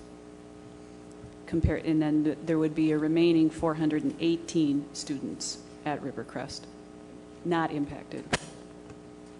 Now, I want to make sure we've answered Brian's question if he has more and wants to go further with that. I think it's a very important question, because right now we have one class, one grade level at Rivercrest over the number right now, right? And we're assuming we're going to have a second because of the class size of 99 who's entering Rivercrest. Are you talking about one? We have two, kindergarten and second grade, over our class size guidelines? Correct. But so what is a good indicator? Right now we're doing the best thing we can with the data we have to figure out how many students will be coming into kindergarten this year. What will give us more information? How much of more of an indicator is kindergarten roundup of how many students are going to be enrolled in Rivercrest in kindergarten? Well, kindergarten roundup last year at Rivercrest certainly had a number of students enrolled. And I continued to get calls from Pat Hodges on a weekly basis, if not more than that, about they're more. So how many were at kindergarten roundup last year? We have 99 now. How many were in kindergarten roundup? Do we have that number? So it wasn't a great indicator of the size of the class coming in. Sometimes it is when principals have consistent and stable attendance areas, and that in some schools it's more consistent than it is in others. How about your school, Amy? How is it?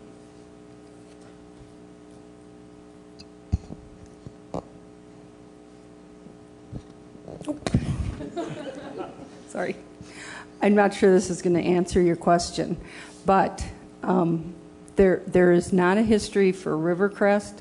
However, there is a history for kindergarten enrollment in those two attendance areas, because south of 94, the only area that was not rock was that small Namakagon section. And I've been here 5 years, and there were consistent enrollments, very predictable, 110 kindergartners coming through every year. So I think that the prediction that you might be able to predict is between Rivercrest and Rock. You're going to see about 160 kindergartners, somewhere around there. I mean, that was pretty consistent. What happened was there ended up being 5 sections here at Rivercrest and 3 at EP Rock. Our preliminary estimates put 4 sections, about 88 students at each building. So I think when you look at those numbers, 84 and 83, are going to be very close, probably, to historical numbers in this attendance area. And I guess, our experience at Rivercrest has been, doesn't fit very well with our historical data in the district at the present time. So that certainly is a challenge for us. We don't have much Rivercrest history to count on, but it has not been, as I talked about in the beginning, it hasn't been consistent with district enrollment history to be able to really know what that number is going to be. Okay, and I want to clarify, right now we're over capacity in kindergarten and first. We have 899 in kindergarten, right? Oh, and second. currently 99 in kindergarten and 96 in second grade. Okay, but that sixth grade's going to move to third grade, which has a different enrollment capacity. It's 24 to 27, Correct. so that's my point. Okay. Any other questions before we move forward? The last page that you have again is that pie chart we've referenced. The blue area being the number of K-4 students that we're talking about in the area, and the pink area being the number of students remaining at Rivercrest. I'd like to just take us back to one thing in conclusion here. If you would turn in your documents to page 1, and this is the January preliminary proposal. And I want us just again to focus on that chart of our schools. We opened Rivercrest this year, and we certainly have proven that we needed this school. We are at 92% of capacity, but if you look at our other schools, we do not have much room left. Schools should not, in best circumstances, function at 100% capacity because they don't have the flexibility for the different numbers that come through and fluctuate from grade level to grade level. Sometimes you need an extra section, another classroom, and we are really at that place across the district. EP Rock has the most room at 74%. It looks like Holton does too, but because of the size of Holton being a 2-section building, that really is not very much room left. So really our room is at EP Rock. And the proposal uses that room, uses the facilities in our district to serve our children. Again, we regret being here. We could not anticipate many of the factors that have brought us here this evening. And I know that's very difficult for the families that are here and feeling the impact of this. So, Mr. President, we turn it back to you to proceed with comments from our parents. Before we go there, I just want to make sure that we're going to have the board discussion after we get the community's comments, but I'd just like to get all the data on the table here so that when we come back to the board, we can have that discussion. I apologize if this was discussed earlier, but if we go with the administration's proposal, and if we use the likely growth rate, what are we projecting as EP Rock and Rivercrest sort of meeting their capacity? Are we? Well, if you look at that chart on page 17, you've got Rivercrest on the left-hand side, and the impact on EP Rock is on the right-hand side.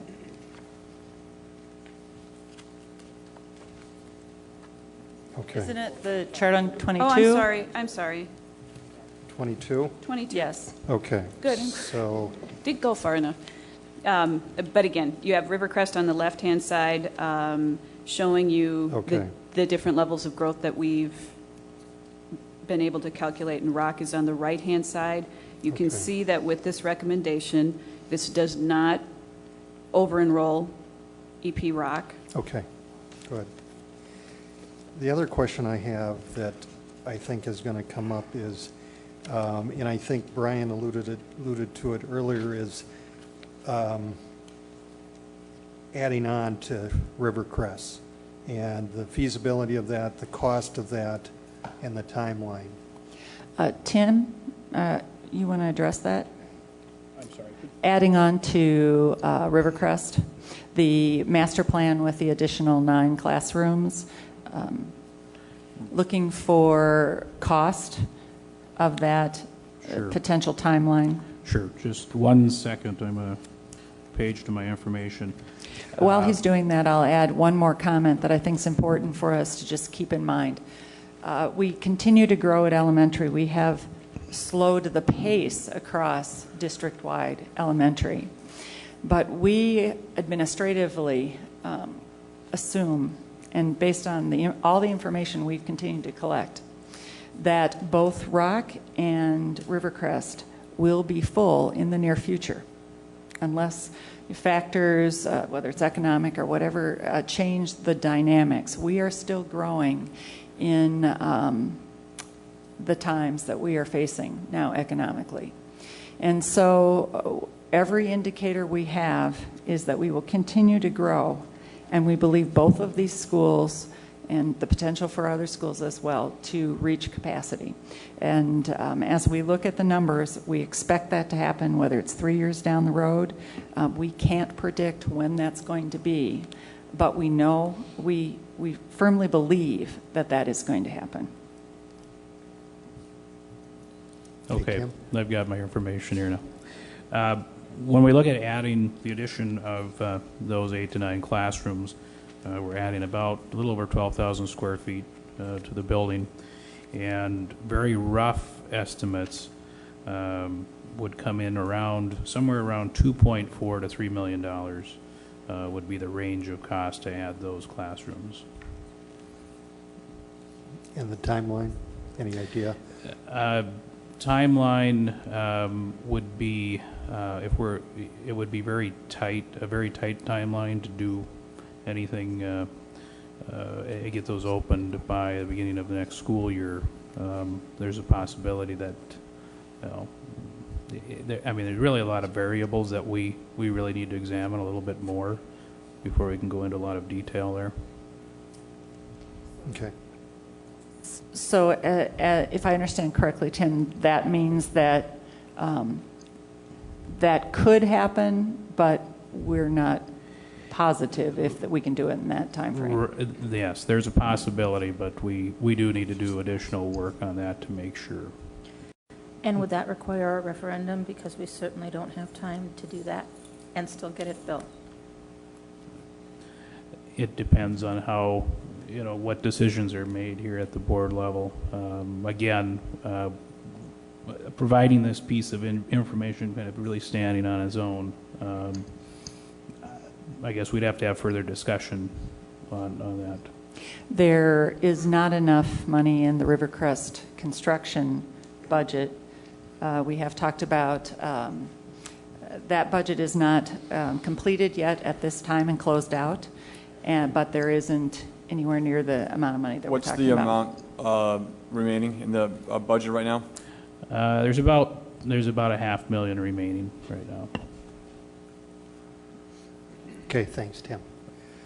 Okay, should we move on to... I just got a couple other data Brian? points as we, I guess it's Nancy. How much does it cost to run a school bus a year? I mean, is there we have extra buses now going to this area? Is there a number associated with a bus? Yes, the average number is $40,000 per year. Does it matter if it's going to EP Rock versus going up to Holton? It depends on gas usage and stuff? Or it's a formula that is dependent on the cost of gas, the number of miles in the route, Typically use 40,000 per year. But typically we use 40,000. How many additional buses does this require? Would what require? This change? Are This you sending change. one bus? One.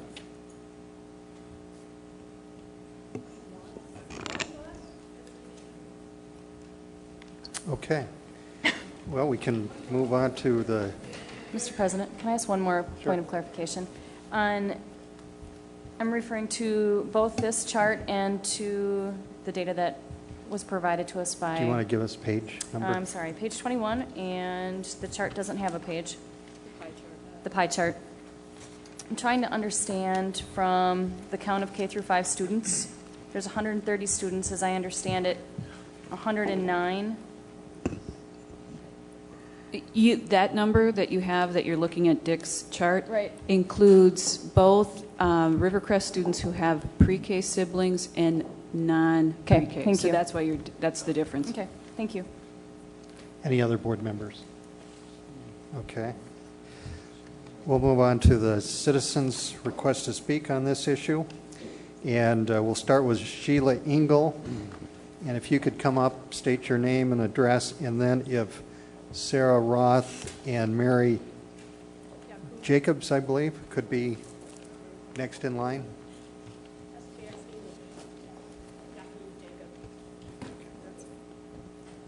Sheila, go ahead. Hi, I'm Sheila Engel, and I live at 104 East Canyon Drive in Red Cedar Canyon. First, I guess I need to just, before my 2 minutes starts, maybe a clarification. Is the current recommendation now to pull the current child out of Rivercrest to send them to back to Rock so she can attend school with her sibling, her preschool sibling, right? Am I hearing all that right? That is what I'm understanding. My first grader will return to Rock so she can attend school with her preschool sibling. Okay. So my first request would be, please do not move my child again. Studies and research are great. All the studies in the world can tell you one thing and they can also tell you another. But first and foremost, you have parents sitting out here who have these children, who have been through the change already.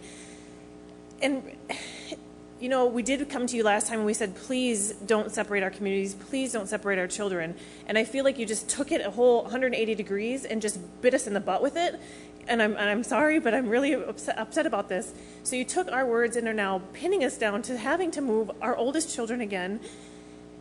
And that is almost more than they can bear for some of these children.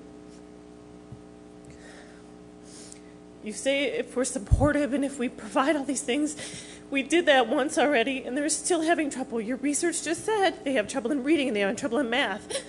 That is already showing for our children. Please do not pull them from their school again. And then second, nobody has said that we don't think that one school is better than the other. That is so not the issue, and to have you keep saying that is very frustrating. I loved Rock. If you would have left us at Rock, I'd be perfectly happy. We moved here. It's the change for the children is what is frustrating for all of us. And Amy Hamburg, I loved her as a principal, and it sounded like she was saying that Rock is already having space issues. They're using some locker room areas, something or this. So if there's already space issues at Rock, can you honestly say having the students, the 58 or whatever students moving back there isn't going to create more of a problem? And lastly, but not leastly, because I am so frustrated, if there's $500,000 in the budget, really, can't we just add on? Start small. Add on where there's the issue now. Add on those few rooms. And then within the next year, within the next 2 years, you finish the additions. You leave these three communities together as a whole. You leave our children with their siblings, with their community, and they don't have to go through more change. So that's it. Thanks, Sheila. We'll go on to Sarah Roth. Sarah Roth, 160 Bridgewater Trail. I have a child that is in Head Start here, and you guys are grouping him in with early childhood, and he's registered here at this school. I registered him with Head Start and with Rivercrest, and now you're making me choose between my 3 children, him going into kindergarten next year, and the other 2 here. Now my oldest will be transferred schools 4 times in 3 years. And he is finally now adjusted at one school, and he loves it here. And the other thing is why would you grandfather only select neighborhoods over the rest of them? Okay. Thank you, Sarah. Mary is next, and then we'll have Angela Olson, Baxter Olson, and Carl Olson be next in line. Hi. Okay, I'm going to try not to repeat what Sheila said because apparently I had a lot of the same notes. But Mary, if you could give us your name and address, please. Mary Yakub. I live in, you need my address too? Yes. 154 Dunberry Pass, Red Cedar Canyon. My daughter is a preschooler. She would be coming to Rivercrest if the boundary lines don't change. My son, from what it sounds like, would be coming to school in 2 or 3 years. From what I see with EP Rock, I would hope that if my daughter was going to EP Rock, my son would then get to attend there too. But from what I'm seeing, it's going to get filled up. And my son, who has disabilities, will probably be coming to Rivercrest because of it being filled up. And I'm not guaranteed that my daughter will be coming with him. I see a future. I'm looking beyond 1 year. I'm seeing 2, 3 years. I'm seeing $500,000 that can be added on. I'm seeing that I would personally go to every preschool, because I know my preschool hasn't been contacted. I would go to every preschool for you guys. I'll do the legwork. I stay home, I can do it. I'll do the legwork. I'll go find out how many preschool students there are in Hudson. I'll get the numbers for you to keep my daughter at Rivercrest, to keep my daughter at EP Rock. My point is that if EP Rock were standing right here right now, I would be happy with her here at EP Rock. If it was River, I don't care about that. I care about the fact that the kids keep moving back and forth. And I know for a fact, because of what you guys are saying, that my son is going to be flip-flopping, my daughter is going to be flip-flopping. There's no consistency here. I just see a big mess. I feel like we're rushing into something. I feel like we need to take a step back, take a breath. Everyone just got all this information. I don't know how you can comprehend this information and make a valid vote tonight, make a decision. We've elected you all to take care of our children. We are hoping that that's what happens. We trust you to do that. We trust you to think ahead and say, you know what, maybe we need to take a step back, add on. If it takes 2 years to add on, fine. I'm sure it can take less. But if it does, at least the communities won't be moving their children back and forth. Consider the fact that the middle schools are going to get overpopulated. The high school is going to get overpopulated. Every school in Hudson is going to get overpopulated. Why? Because everybody wants to live in Hudson. Why not? It's a great town. We love Hudson. Okay? Maybe we need to consider having a new high school and 2 middle schools, taking the 5th graders out of all the schools and relieving tension everywhere. You know, K through 4, then having a 5th, 6th school, 7th, 8th school, and a high school. Something needs to be done. Add on or something, please. Thanks, Mary. Angela Baxter Olson. Hi, I'm Angela Baxter Olson. I live at 29 Windsor Wood Path, which is in the Lighthouse development. And my first note was similar to what the other ladies have expressed, just that the quality of the schools has never been a consideration for any of us. We had a child at EP Rock last year. He's here now. Our concern is the change and the impact that has on our students. And I think one of the key points here tonight has been data. And we're looking at all this data, trying our best, and you're trying your best to make a decision that's going to be best for our city and for our students. And last year, or whenever we made the decision, you looked at data also. And that data was wrong. And that data couldn't predict things. And now we're trying again to look at a different group of data and making a rash decision. I just think we need to not be irresponsible. We need to fully consider everything.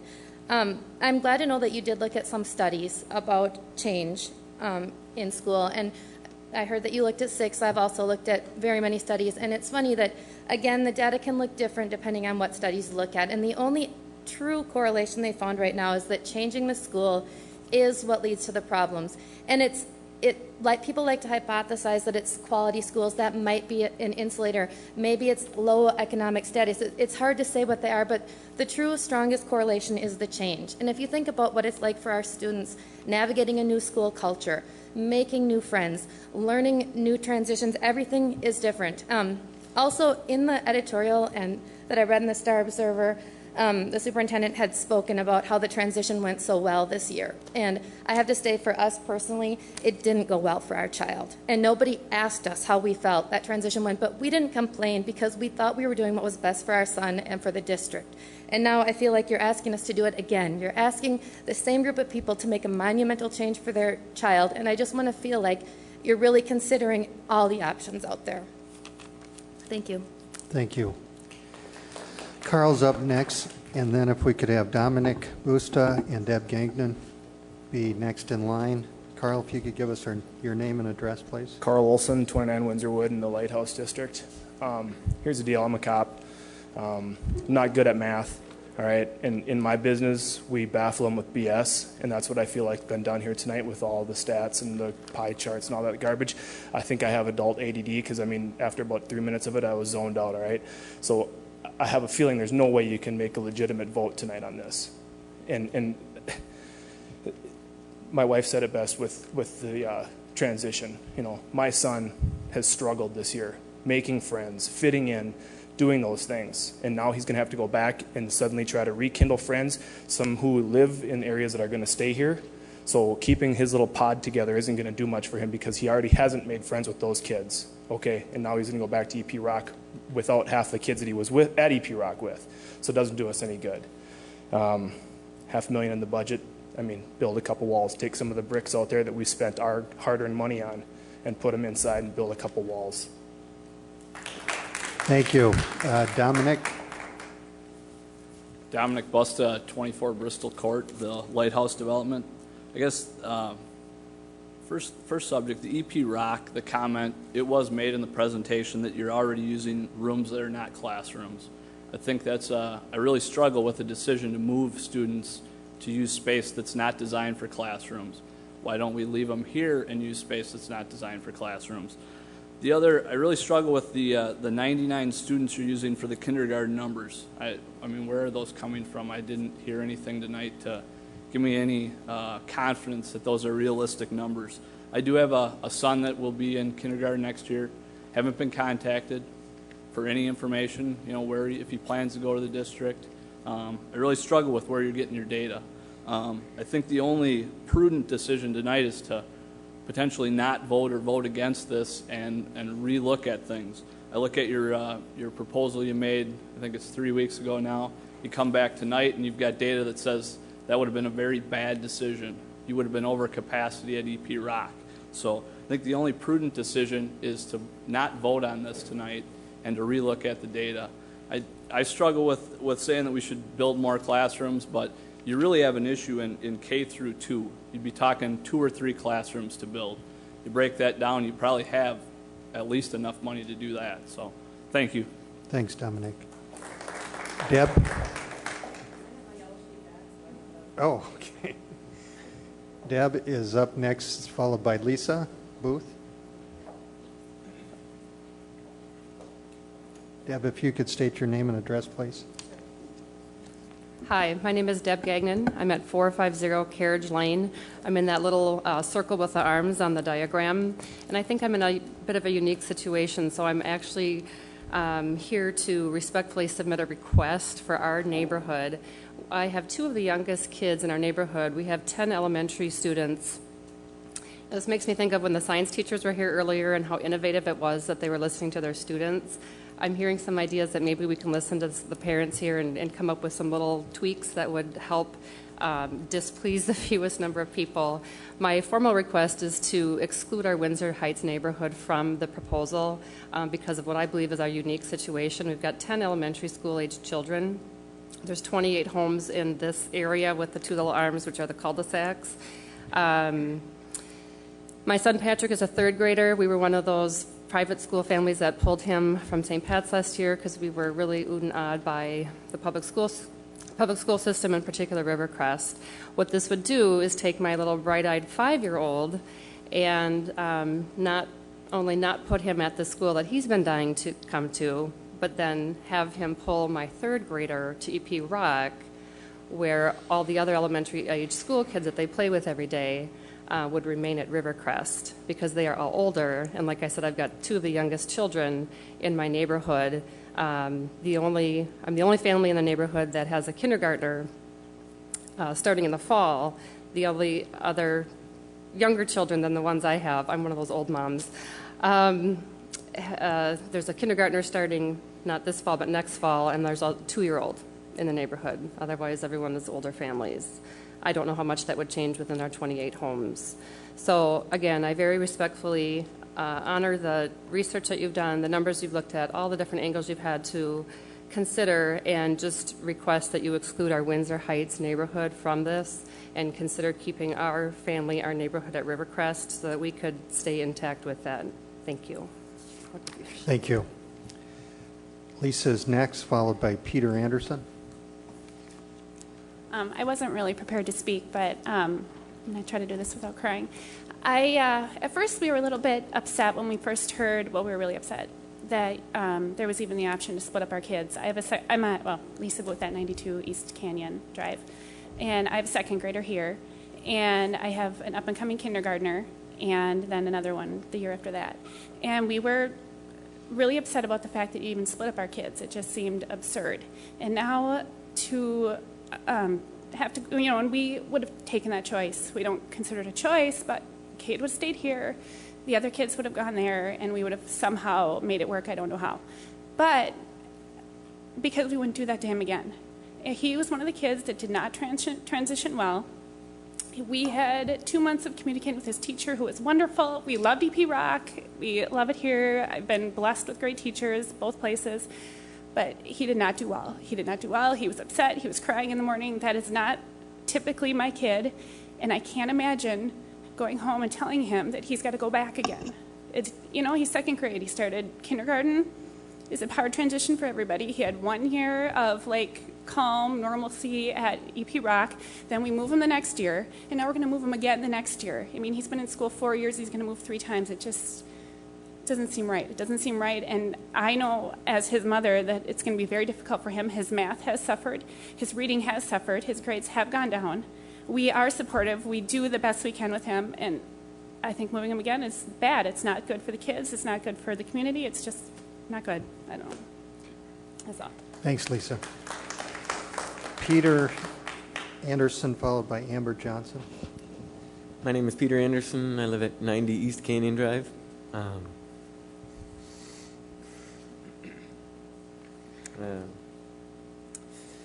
I feel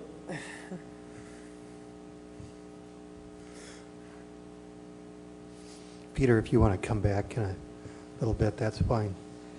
Amber, if you give us your name and address, please. I'm Amber Johnson, and I live at 40 Stone Hubbard Place.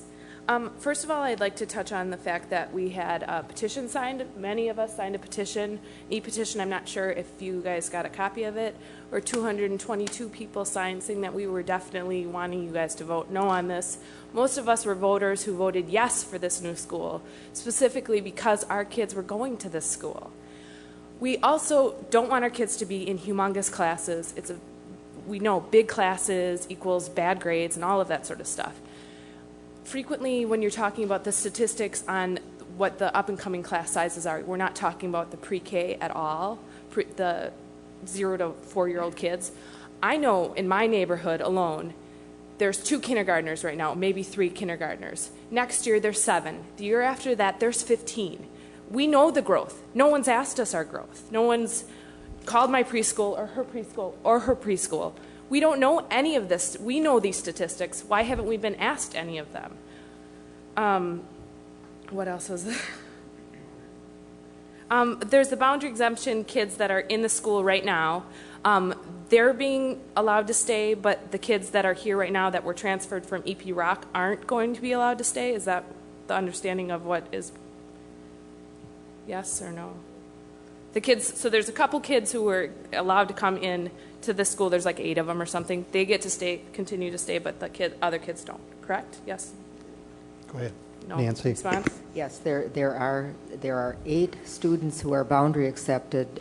2 of them are 5th graders, so we're not counting them because they'll go on to middle school next year anyway. The 6 others are in 1st and 3rd grade, and the proposal is that they would be allowed to continue, but if they have siblings, their siblings would not be approved for a boundary exception to Rivercrest. Thank you. Okay. Thanks, Amber. Peter, do you want to? I'm Peter Anderson. I too have a daughter who went to EP Rock and loved it. Took her a while to adjust, and then had 1 good year at EP Rock. Moved this year to this school at Rivercrest and has struggled. Have a kindergartner here who has struggled as well with that natural transition. Also have a preschooler who will be attending in a couple years one of the schools. To send those 2 back, or to EP Rock again, like everyone else, we love EP Rock. It's a fantastic school, but to give them that added pressure of another change, again, making new friends at one school, leaving that school, making new friends at the other school, leaving that school, going back to new groups and somehow mixing the old with the new. I don't see how that's going to work anyways. and I doubt they'll actually plan for that, which I haven't seen a plan for, but there's not one that makes sense to poll each student and see who's their friends at which school and try and keep them together. I don't foresee that happening realistically. Like everyone else pointed out, your data is less than accurate at this point. You're now basing the new numbers off of the old research, which we've already proven didn't work. I don't think there's enough information at this point to move forward. Again, try and keep the kids in mind here. And I realize that the class size is an issue, but we're going to have to make that work at some point anyways. Peter, could you give us, I don't know if you gave us your address at the beginning. It's 90 East Canyon. Okay, thank you. I have one more thing to say. If you could, Sarah Roth. can you come up to the microphone, please? Just to let you know, I moved from Virginia. I'm originally from Minnesota. My husband was in the military. We moved from Virginia to Hudson. And he missed the last, he almost went an entire kindergarten year in Virginia. He had the last 5 weeks here in Hudson at EP Rock. And for 2 years, his first and second grade year, he got in more trouble on the school bus and in school than he has here this year. He is finally adjusted. And to transfer him back would only disrupt his life more. And it's not okay to keep moving kids around and bouncing them from school to school. It's not. Okay, thank you. We have one more? Okay.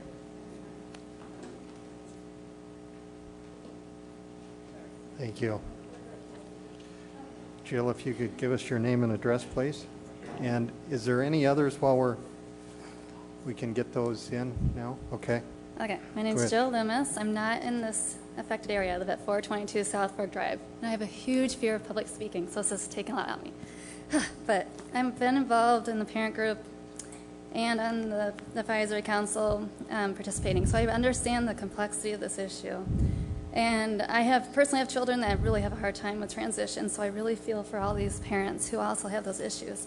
The thing that I want to just really point out is that this is a short-term solution. In a few years, we'll probably be back at this point.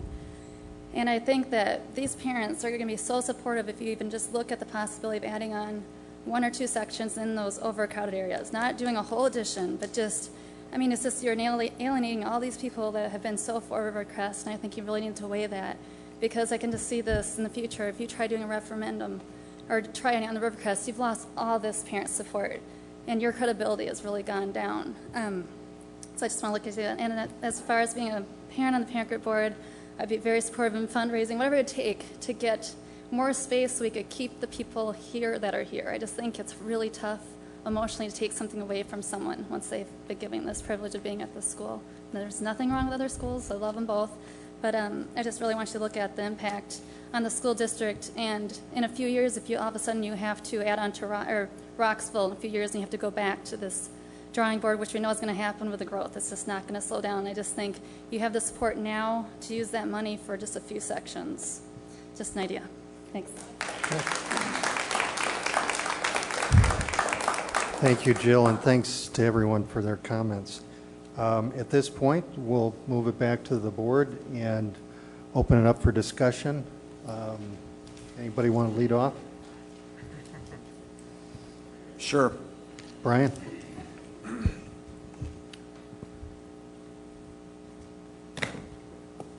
So, just for everyone's benefit, out in the community, this is not the first time we've seen the data. We've been, I know personally myself, I've probably spent a good part of a couple of weekends looking through it. So it's not the first time, but there's a lot of data, and the district administration is worked fairly diligently. We're trying to predict a very challenging thing to predict in the future.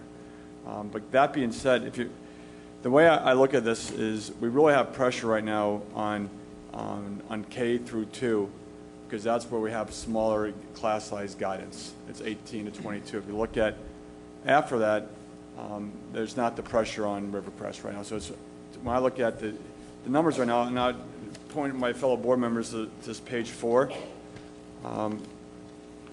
which is the current state of Rivercrest. So if you look at years 9 through 10, that 99 in kindergarten, that's our best prediction of the future. But it is a prediction.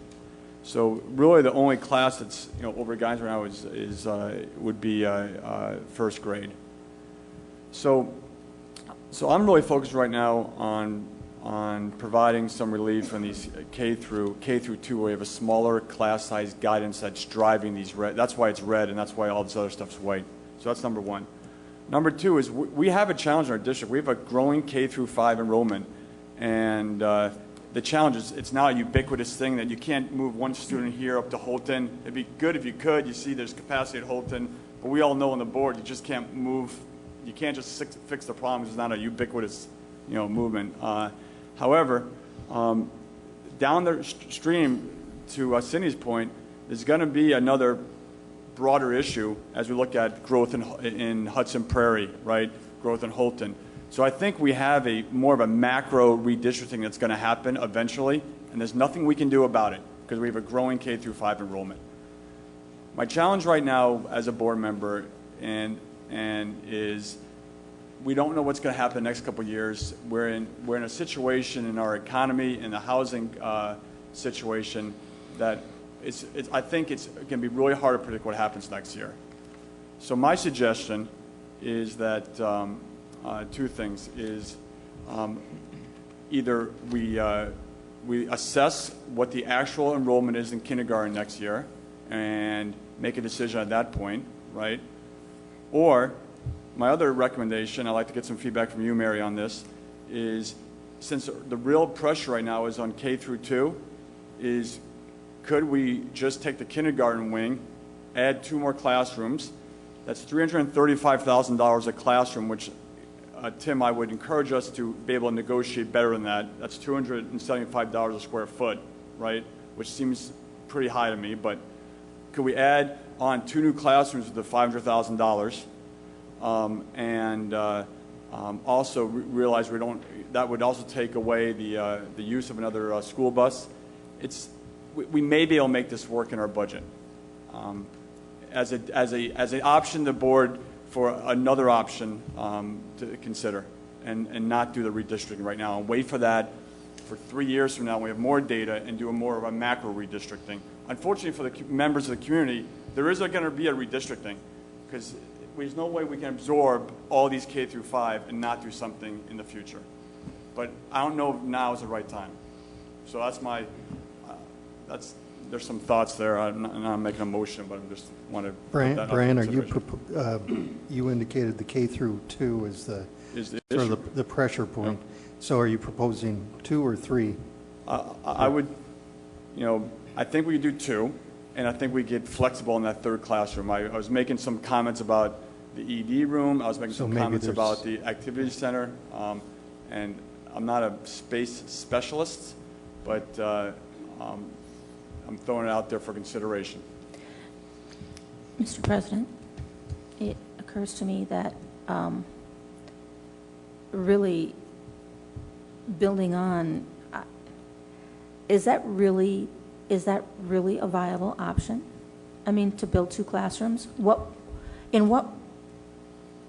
Because if that's a viable option, that's a really good option that I don't think I've spent enough time really hearing about.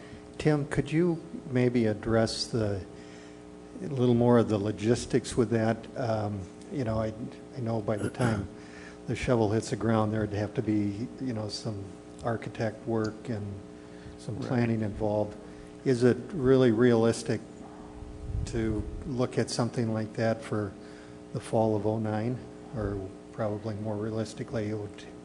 Okay, in very general terms, in a very short discussion, it's plausible.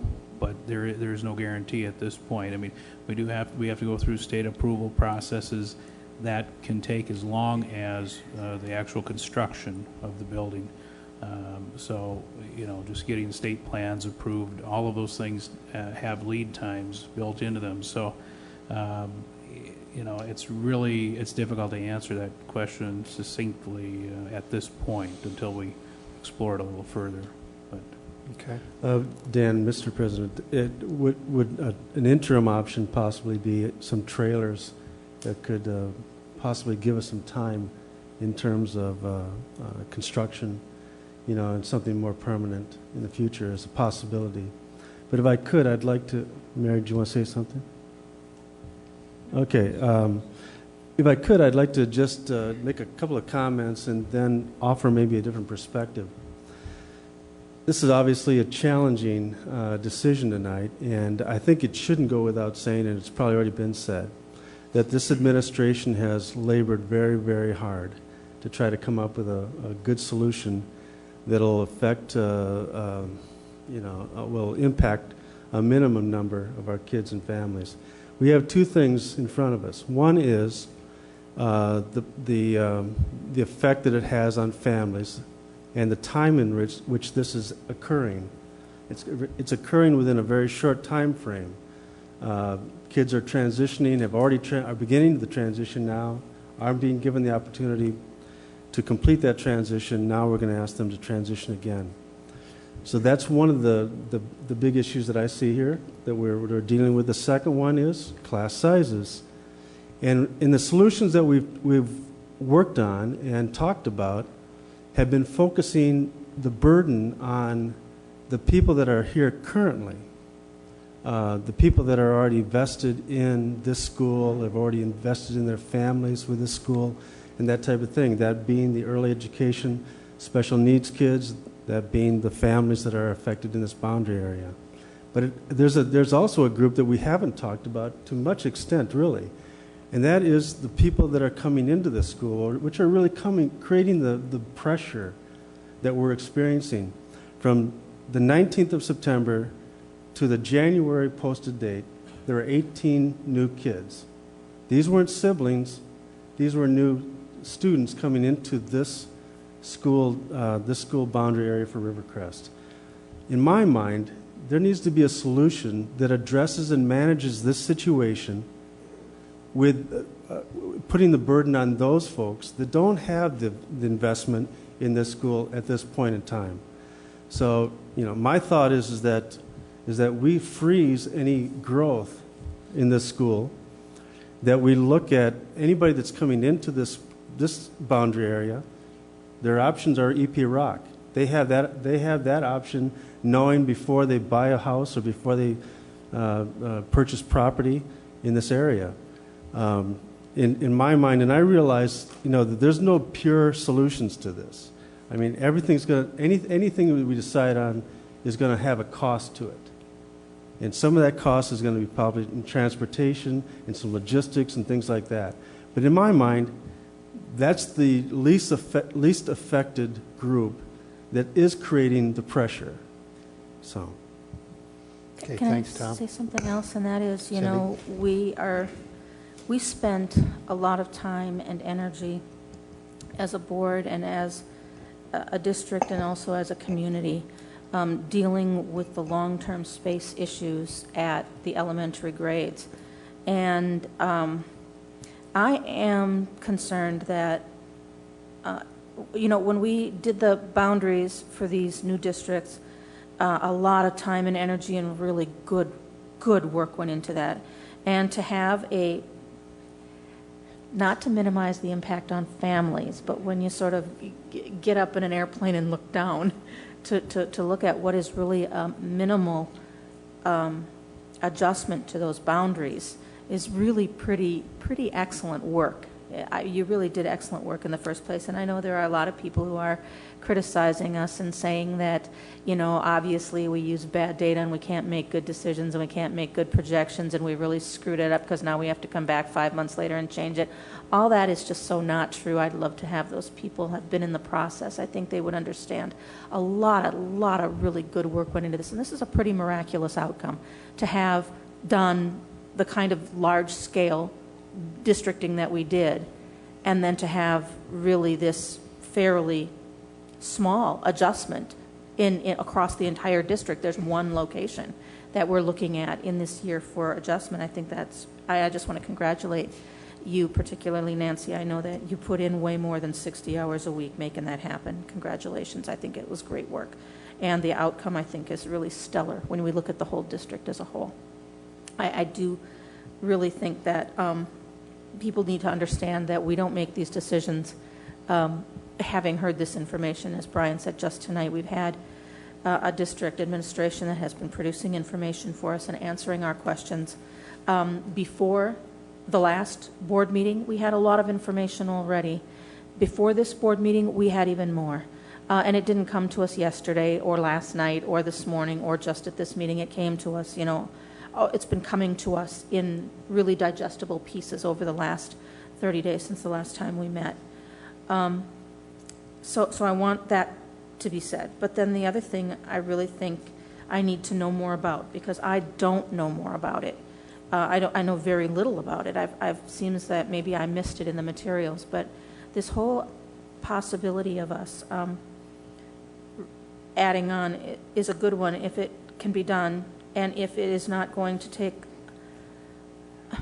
Okay, you know, we can talk about redistricting a certain part of the district here and there, you know, every year for the next however many years. We need to start spending really considerable time on our long-term solutions, because all these elementary students are eventually going to be 6th and 7th and 8th and 9th and 10th and 11th and 12th graders. And I don't think I want to spend 2 meetings next January talking about class sizes and about guidelines and about busing routes again. I just don't. I want to spend the time talking about what are we going to do at our middle school and our high school.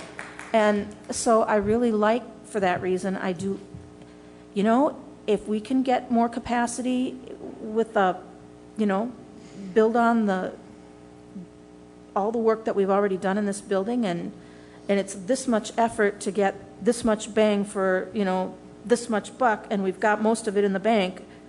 I just feel like I really need to hear more about that. Okay. Thanks, Cindy. Mary. Yeah, I'd like to respond to a few things here, and then turn to Tracy and Nancy as well. Looking at the chart on page 4, which Brian brought up, with this chart, the significant, as you pointed out, pressure is on the kindergarten first, second. But the thing that I want to really reiterate is there's no growth on this chart at all. And we would not expect this chart to be like this next year. We would expect it to be larger, more students here. Yeah, but even with 2% growth, you'd still be okay, and do some quick math in years 3 through. It's not the pressure. The pressure right now is K through 2, even with 2% growth. I understand, you know, that being the primary pressure. Tracy, do you want to add something there? If you go to page 16B, and if you look at Rivercrest with the 2% growth, you notice I started with 95. I didn't start at 99 with the kindergarten. Which one out, Tracy? 16B, it's with the grandfathering in all preschool siblings. Yep. And I did that for a reason, because of, you know, the presumed new families. Yep. So lowering it, so it's already at 95 with 2% growth. And with that, we have 3 grade levels that would be over guidelines. So you'd have 3 grade levels that need 5 sections. Yeah. If you look at that chart. If we jump up to 4% growth and carry that through, you're not only going to start you're not only impacting your K2, you're going to start impacting your upper grade levels as well. Because even if you look at 2% growth, look at that 3rd grade class. You've got 105 students in there. You're approaching what you would need for 5 sections with the 2% growth. So I want to get back to this build option. I just kind of want to react to the district recommendation. It's a sound recommendation. My only challenge is, what happens if there's 80 kids in the kindergarten class next year? Right? We don't know. And now we've impacted all these families for an unknown. So we don't know, but it may be 110. But I do think we have to redistrict, but I don't know if this is the right time for us to redistrict. So I want to get back to your asking about the classrooms as well. When we start moving beyond the 4 sections and even at 4 sections, we need additional rooms to support that learning. We're going to need music and art, and it puts additional stress on the gymnasium too, but we may be able to use the multi-purpose room. Wasn't the school built, the core facilities built so we could add on another section of school, another section? It was, but it depends on how many you add. That's why there's 9 classrooms you can add. So you can add those kind of rooms too. Yeah. Then the other thing I wanted to respond to Mr. Holland, when he talked about trailers. We've looked at trailers numerous times. Every time we've made the decision that it wasn't a good investment for the district because it's not a short-term thing. The investment preparing the site, the ground that the trailer sits on, bringing the utilities and so forth, it's a very big investment that you don't make for a few years. It sounds like you do, but districts who have done this end up with trailers for many, many years to come, and they ask people to pull them away. Is essentially what's happened. So if we're going to look at something, that would probably not be our best investment unless we have no other options at all. Okay. I'd like to go back to the board dialogue here. So, Mr. President, Barb, if I can jump in. let's go with you. Just a couple things. One, again, at the risk of beating a dead horse, the administration has spent countless hours going through this. And with all due respect to Brian's comments about adding on space and Tom, your comments about adding trailer space, I think in both of those cases, whether we're adding classrooms or in a, I'm going to short circuit your recommendation a little bit, but cobbling together space that might exist in this building by building a wall or putting up some bricks or putting trailers in the background, I think Sandy did an excellent job of articulating, very impassioned, what happens to our ability to deliver quality curriculum in the classroom. And I cannot support an outcome for this board that says that we're going to, with all due respect to the parents, if I were in your shoes, I would be standing back there saying the same exact things. But as a board member, my job is to look out for every student in the district. And I just can't support an option that sub-optimizes for 100 students or 300 students in K through 2 so that we can make a decision in support of the 45 that we're asking to move. That math doesn't work for me. Excuse us if we can have our dialogue here, please. So I guess I just would ask the board to keep in mind that we're being asked to make decisions for this entire school and really the entire K through 5 district as a whole. Can I react to that since I was called out on that? Right. So Barb, I'm not saying cobble together. We built this school actually to add on. So I'm not saying cobble anything.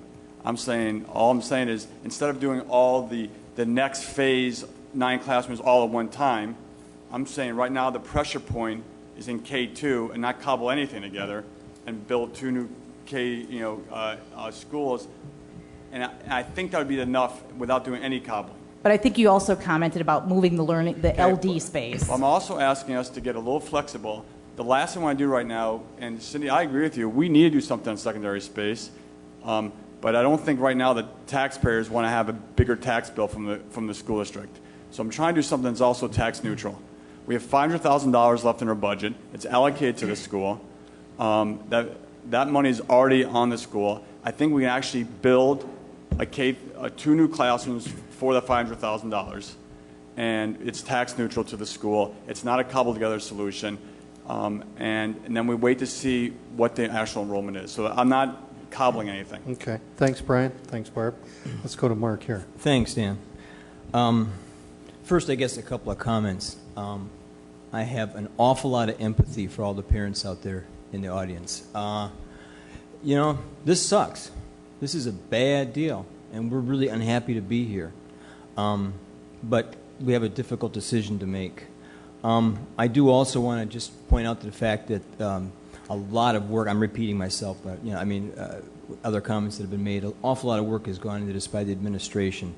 Communication's been going back for weeks. I've been emailing Mary in the evening. She's been getting back to me. She was kind enough to even contact me at work today with some additional information. So we've really, been pouring over this material a lot, and I'm sure my other board members have been doing the same.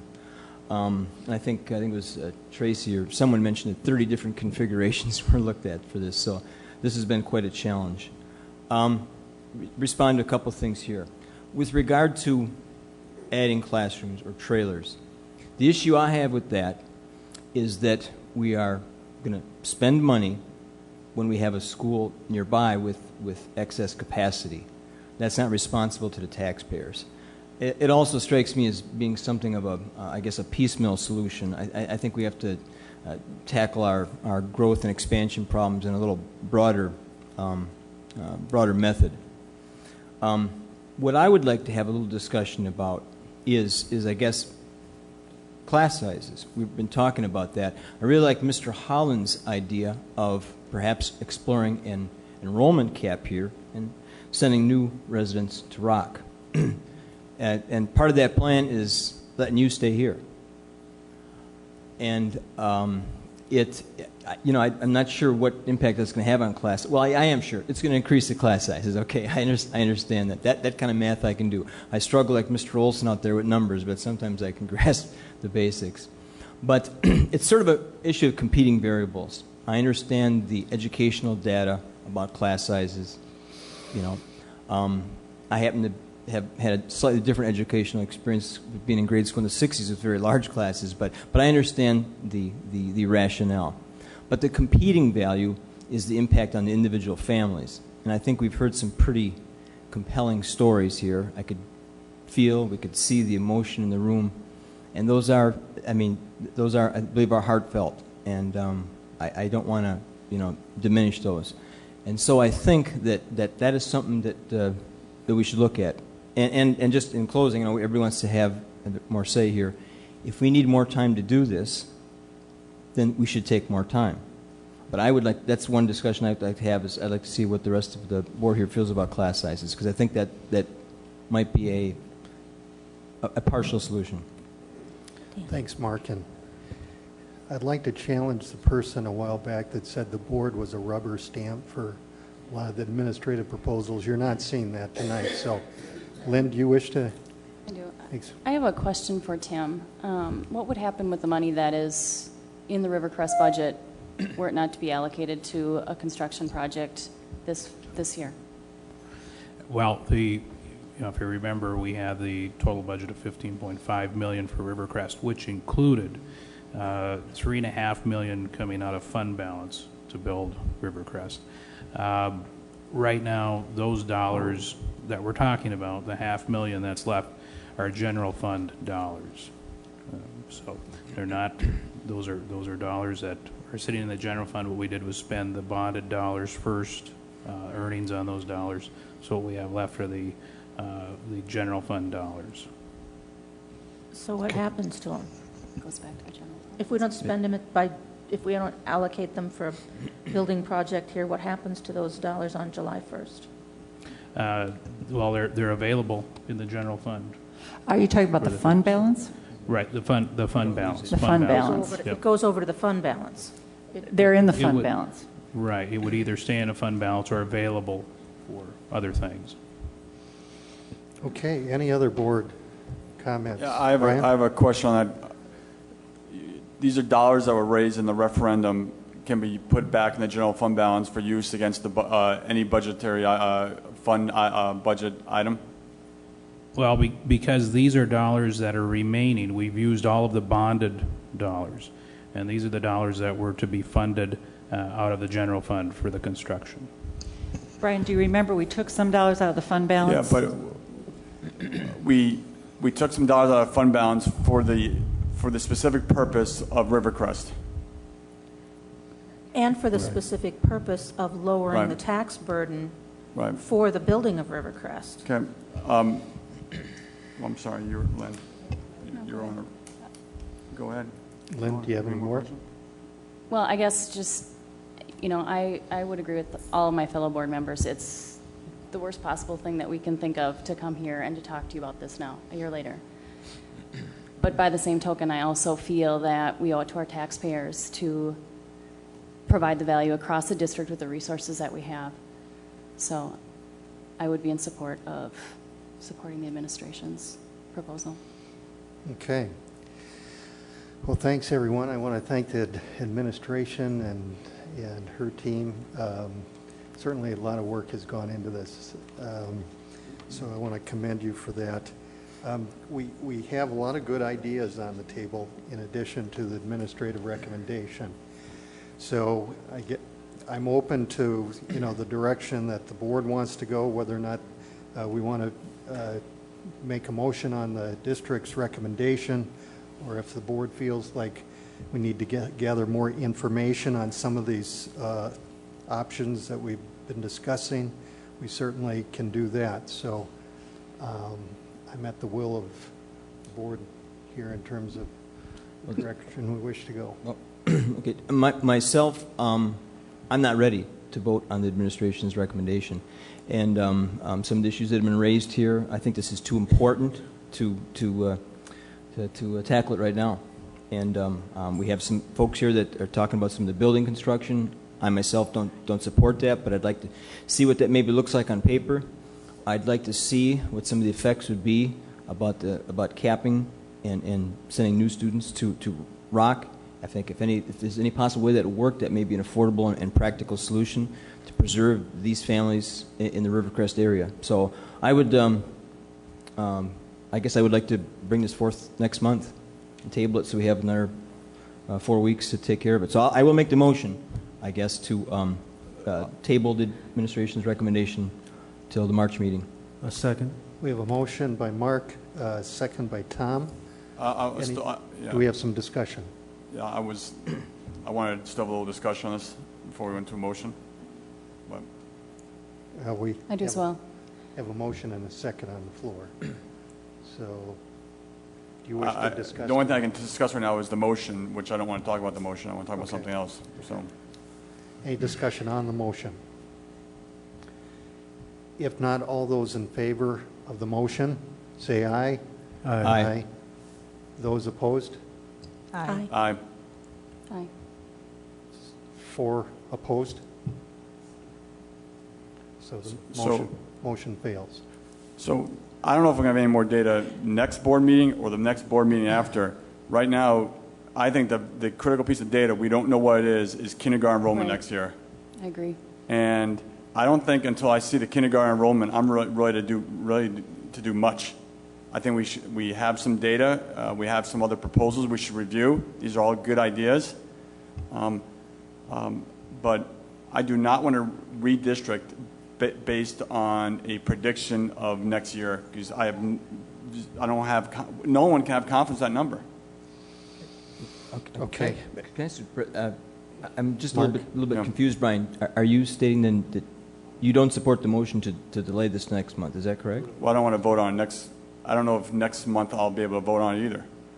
Okay. Well, and I guess neither do I. But I guess I'd like to bring it. I guess my motion. But your motion was to have a vote next month. Exactly. To come back and address this again. That was my motion. That's why I want to make sure I understood where you were coming from. I'm with you. Okay. I guess I'm not sure that we've discussed all of the things that we want to have brought back. And I think that's one of the reasons you opposed. I shouldn't speak for you, but I want to make sure if we're sending the administration back to provide a different solution, to explore different options, that they have good guidance on what we're talking about. Correct. So I think what we need to do, if I'm hearing my board members correctly, is we need to give the administration some direction in terms of going back but I think we need to direct them to go back and study which... I understand. I didn't mean my motion to be restrictive. I think I mentioned the cap and I mentioned the building. But if any other board members have creative solutions, those could also be entertained. So I didn't mean to narrow it to just that focus. But my point was I'm not ready to address this now, and I think we should put this forth. I'm with my fellow board member on that. All right. So besides the number of students in that kindergarten class next year, my other big challenge, and I'm not taking away from from what the administration did, I'm having a little trouble with highlighting, did you have siblings or did not have siblings, whether you move or don't move. I just fundamentally had a challenge with that. And it's like you have to, and I don't know how we actually would enforce that. We can't force someone to tell us if they have a sibling or not, I don't think. So I had a little trouble with that particular demarc in the proposal. That was one challenge I had. I don't know if that's been on the table yet. I wanted to just throw it out there. Mary? I think we can respond to that. Nancy? I'm assuming that we have all of the current siblings now listed and all of students with and without siblings. I believe we do, and the other issue would be that with the proposal, we would actually have those students registered as preschoolers, and we would put them in a database just for this school. Tell me again why it's important for us to make this decision at this time of year instead of later in the summer when students have begun to enroll. It has implications for staffing. We need to know the number of sections at each building. So if there's a transfer of students and other sections because of that, then we would have a transfer of staff. In some cases, we'd have a reduction of staff, and we'd be able to balance our staffing. With other scenarios, we might have additional staffing versus a balance of staffing. And so we kind of need to know what direction we're going. The other is, I suppose Tim could speak to it better than I could, but the budget impact of additional busing, 1 or 2 or 3 buses, building on, and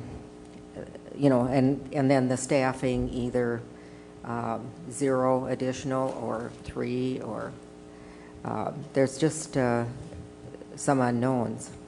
Nancy, could I just ask a question as a follow-up to that? What's the drop-dead deadline you'd need to have for soliciting staffing for the following year? I mean, when did you need to start that process then? Well, we generally begin that process in March. Actually, the process starts in January, but it has started. We advertise the positions in March. Mm-hmm. And of course, we bring all of that to the board. Okay, Mark? Mr. President, if I could introduce a slightly different motion to my previous one, and with no restrictions. I'm sorry, Mark. Can I jump in just for a moment? Before you make the motion, Absolutely. I'd like to put one other thing on the table. I know it's a really small number, but if when we come back to this topic in March, we find that we have to make a decision about displacing some current students from Rivercrest and moving them back to EP Rock, I would like part of that consideration to include the 6 current students that have been accepted in through boundary exceptions. I just, if I'm going to have to displace some of these folks, I would feel much better about that decision if the boundary accepted students were also being displaced. I agree. Thank you. Thank you. That certainly is possible when we changed the boundaries and approved a variety of boundary exceptions, actually more out of Rivercrest than in. And it actually reduced the number that the board had approved originally.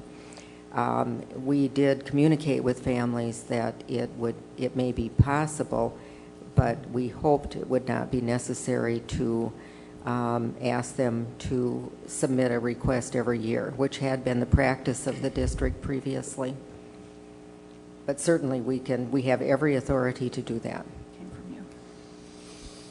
Okay, thank you. Mr. President. Mark, here we go. Let me see if I can get this right. I would like to make the motion that we table topics for action 8A, the Rivercrest and Rock Boundary Adjustment Proposal, to the March 10th board meeting to allow for consideration various options that were expressed here tonight, the cap on the new enrollment, the building additions, etc., but not limited to those, to allow for further options available for the board. We have a motion on the second floor, second by Tom. Any discussion on the motion? If not, all those in favor say aye. Aye. Those opposed? Motion's approved. I do need to have further direction from you about specifically which, and it's not just me, certainly this team that you saw in front of you. I appreciate your recognition of all the time and effort they've put into this. I can't speak enough for how they've dropped everything else. So other things are certainly waiting as we move forward here. We need to have as firm direction as you can give us about what you're looking for so that we make sure you have the information you need to make a decision. Mary, can I just say that I think that by asking these additional questions, we as a board are not implying that we didn't get really excellent answers to the questions we asked last month. And we just really do, I just think you guys are just an awesome team. And I'm so afraid that by continuing to question and draw it out, that in some way we will discourage you from really doing the work that we're asking you to do. We don't want you to be discouraged and think that we are thinking you haven't given us everything that we've asked for. We really do appreciate all the work you put in, and appreciate your patience as we just continue to explore our options. Mary, I think to try to give you some direction. Thank you. I believe that what I'm hearing and what I'm feeling is that we're looking for options that don't include the transfer of the current Rivercrest students, current and siblings, back to EP Rock. So we're looking for other options. We've heard some of those ideas in terms of adding on, capping new students into this area and so forth. So, and there may be others. And we'll think with you. Right. I think it could also entail some staffing to deal with additional numbers that, as we, look beyond this year. So, I'd like to clarify that too, in the sense that I think there's the two issues that we've got are class sizes and the keeping families in this school. Those are the two nuts to crack here, as it were. with the focus being at the lower grade level, the K through 2, or just? Well, I guess just for myself, the entire elementary enrollment. Okay. I would like to, again, with I think it's been stated, but with new students coming in here, going to Rock, what will this school look like? Keeping everybody here. And I really feel very strongly that we have class size guidelines for a reason, and I would like to see one of those options not be increase the class sizes. Okay. Well, I just want to check, because it's important that we are very clear when we walk out of here. So just bear with me for a minute. What I hear is construction. Okay, I heard that as an option. And essentially I've heard capping and sending new students to Rock. I don't know about this class size, where we're going with that or what you're looking for. That needs to be clarified so that we know what we're to explore for you. Well, I think most of us want to keep the class size guidance. We want as best we can when we stay within the guidance. Does anyone disagree with that? Well, I guess I'm looking for some flexibility on that. Again, I think I called it a competing value before. They're guidelines, and if it's slightly larger classes or displacing families, I'll go with the slightly larger classes. Now, everyone may not agree with me on that, but that's my position. That's a discussion I'm willing to have. Again, we got to see how big those class sizes are. If we get 35 kids in a class, I understand that that's probably a deal breaker. But I'm willing to wiggle those guidelines. They're guidelines. That's all they are. And you know, I mean, I know that some research maybe suggests classes be smaller, but in many places they're much larger. And again, weighing that against the interests of the families. Okay, is there anything I'm missing? Yes. Okay. Like I've been saying, I think this is a knee-jerk reaction, this redistricting. I think it's a short-term solution that's fairly intrusive. And if there's a way to say, there's a way to look at 3 years from now, if you had the ability 3 or 4 years from now, so that is there a way that we would do this thing differently? Because we always know adding on to Rivercrest long-term is what we're going to have to do as our K through 5 enrollment increases. I'd hate to do something in the short term that's going to disrupt really what more of a long-term plan is. And I don't know if we can do that in the next couple of weeks or not, but my concern is doing something very knee-jerk and then having to do it again in 3 more years. And the last thing I want to do, so I have to think through that a little bit more, but there's something about the long-range plan where we're going to be. Okay, Lynn? I guess I'm trying to understand in Tom's plan or Tom's proposal how that would work itself out long-term, or is what you're talking about is holding enrollment indefinitely, or how do you see that No, working? I think it's a management strategy. I mean, you're managing the growth here, not on the backs of the current families that are here, but are on the early education special needs kids, but on those that are coming in, So creating the growth. You're going to have neighbors going to different schools all across. Potentially, yeah. I mean, for a period of time, it may, and as things change, you adjust again. So.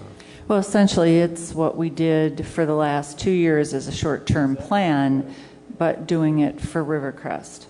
Yeah, I still don't, I'm just make one more pitch. We know we're going to add on to Rivercrest. It's just, it's going to happen. So why not just do it now and solve the problem?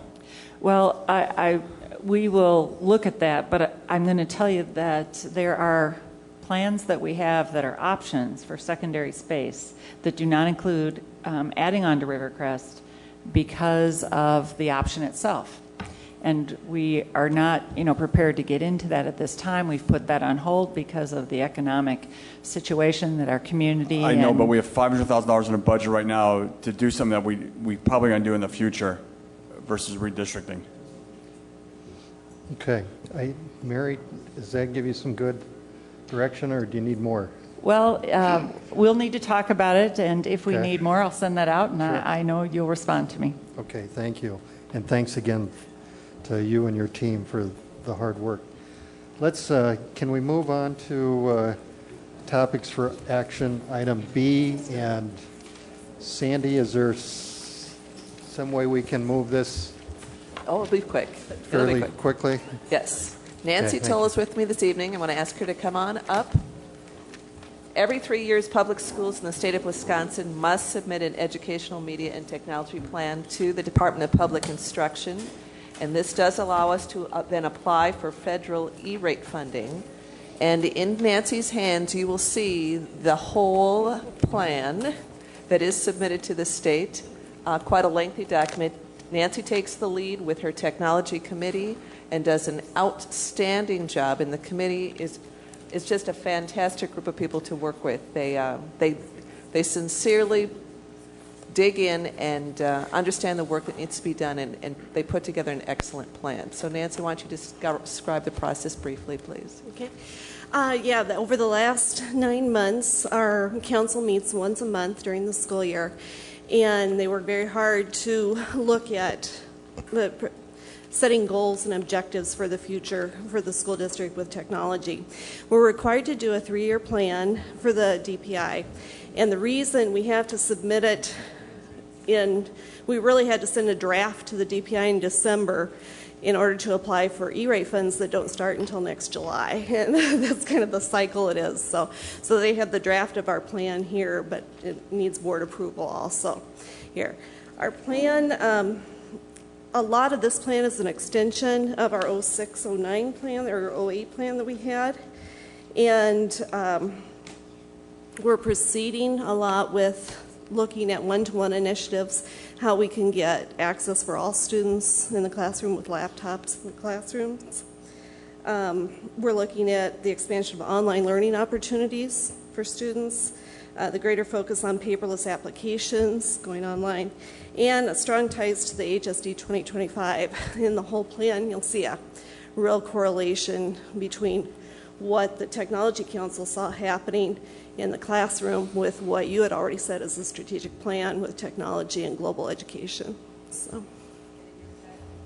Sorry. In your packet that on pages 17 and 18, we pulled out of that enormous packet the main goals and objectives. And again, we seek your approval this evening. Okay, any questions for Sandy or Nancy? Seems to be pretty comprehensive. Move to approve. Okay, we have a motion Second. by Brian, a second by Lynn. Any discussion? All those in favor say aye. Aye. Those opposed, motion's approved. Thanks, Nancy. Yeah, but you And guys- thanks for waiting, Nancy. Did you see the stack of paper she's got? Yeah. Mr. Kajush, I'd like to review that in detail tonight. Mr. Kajush. What's your committee, Mark? Okay. Thanks, Consent Brian. items, personnel, and expenditures. If we could get the dollar amount of the expenditures, please. Mr. President, move to approve the consent items, including move the Director of Financial Services be authorized to pay bills in the amount of $1,934,155.44. Second. Motion by Brian, a second by Cindy. Any discussion? If not, all those in favor say aye. Aye. Aye. Those opposed, motion's approved. Land use agreement by and between the City of Hudson and the school district. I think board members have received a copy of that. Tim, do you have anything to add to that agreement, or anything Not- you want to point out? You know, other than to say this is, of course, for the middle school forest. It's been through legal review a few times, and we want to thank the mayor and the other city staff that helped us along getting to this agreement. So. Okay, good. Any questions for Tim? Move If to not, approve the land use agreement? We have a motion Second. by Cindy, a second by Mark. Any discussion? If not, all those in favor say aye. Aye. Aye. Those opposed, motion's approved. Let's move on to committee reports. Barb, Learning and Program Development. Yeah, the Learning and Program Development, the Learning and Program Development Committee met on January 15th. We spent a fair amount of our meeting talking with Nancy about this technology document that they had put together. You know, despite all the laughter around the table, and I understand the laughter because we did some of it in the committee meeting as well, you know, we spent a fair amount of time as Nancy went through the goals and objectives that that group had documented, talking about the fact that we had a significant number of people involved in that work for over a 9-month period of time. So that's a very big resource. You know, that's an application of a lot of resources against that plan that the Department of Public Instruction requires us to do every 3 years. The good news is, you know, through the discussions with Nancy, she was very clear that that process does provide a high degree of value. And so, again, despite all the laughter, there was some. She feels like they're getting the value out of the process that goes into that. So.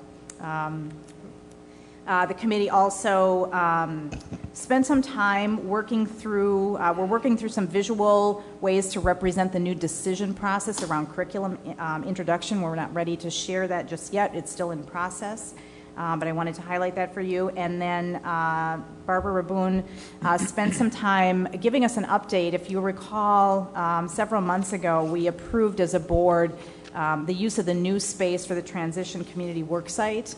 And so we got an update on how that's working. It's actually been quite a success with the students using that, being in some for-pay applications in a space that works well for them. So, Great. That's it. Thanks, Barb. Any questions for Barb? If not, we'll move on to personnel negotiations. Mark? Okay, and I will move through this extra quickly, but we'll be happy to give detail if requested. The Personnel Committee met the 27th of January. We had a staffing update for 09 and 2010. We discussed extending the February 1st deadline for teacher retirement decisions. That's related to the WRS and the financial dilemma we're in, and we're just giving our teachers opportunity to have another time so the WRS can get their figures straight so they can make an informed decision. We discussed the process and timeline for superintendent evaluation, and we had a closed session to discuss the consideration of non-renewal of teachers and compensation for non-union and union employee groups. Okay, thanks, Mark. Any questions for Mark?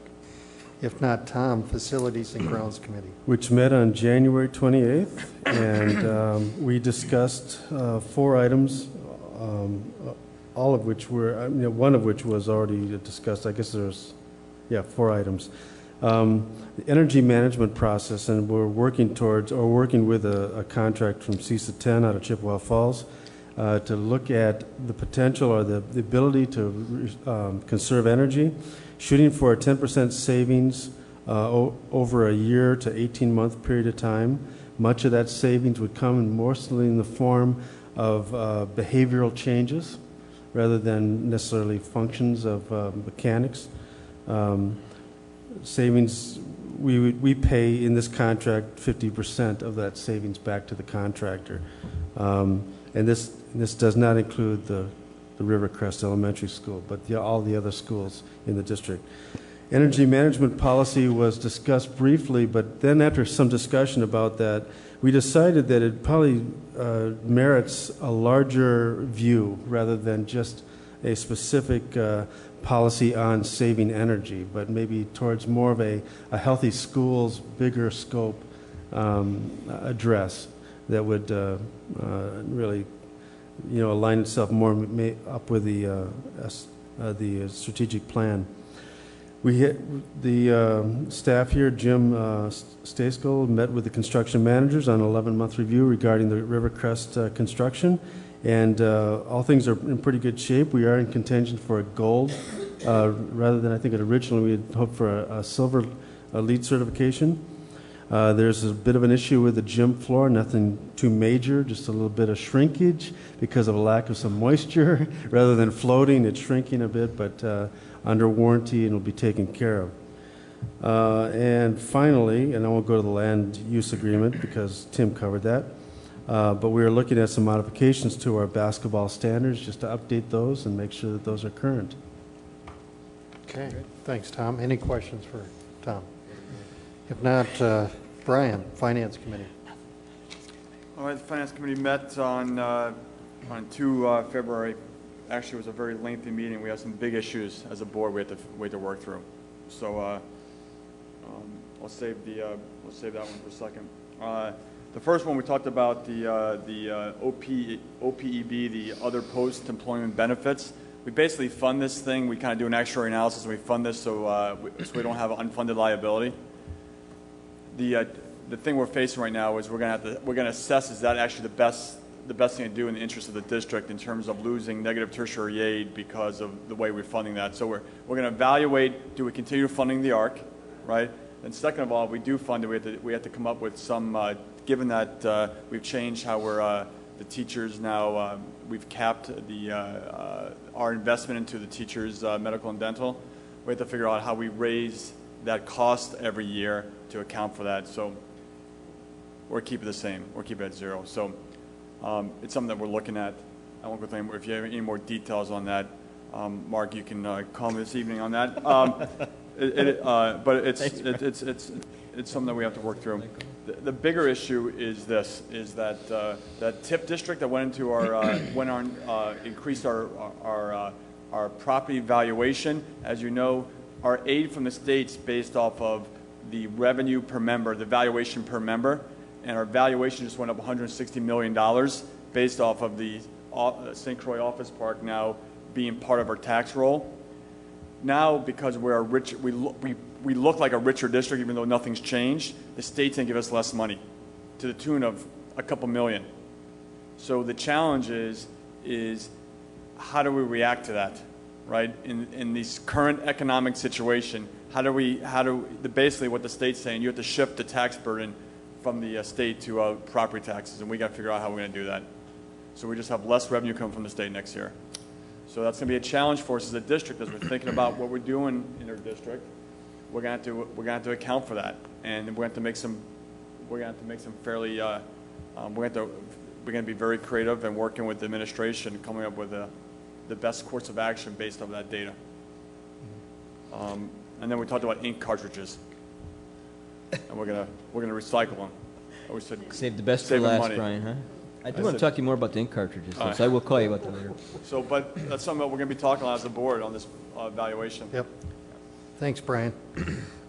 Any other items? Otherwise, We do have a closed session item that we'll need to go into closed session for. Entertain a motion to go into closed session. So moved. Second.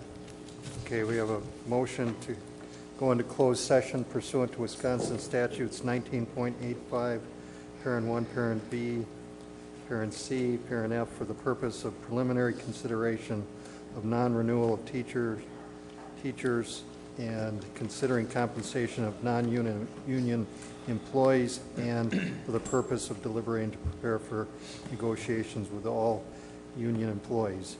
We have a motion and a second. Let's have a roll call. Robson, aye. Bell, aye. Trinahoy, aye. Kaiser shot aye. Holland, aye. Crimmins, aye. Van Loon and I. Thank you.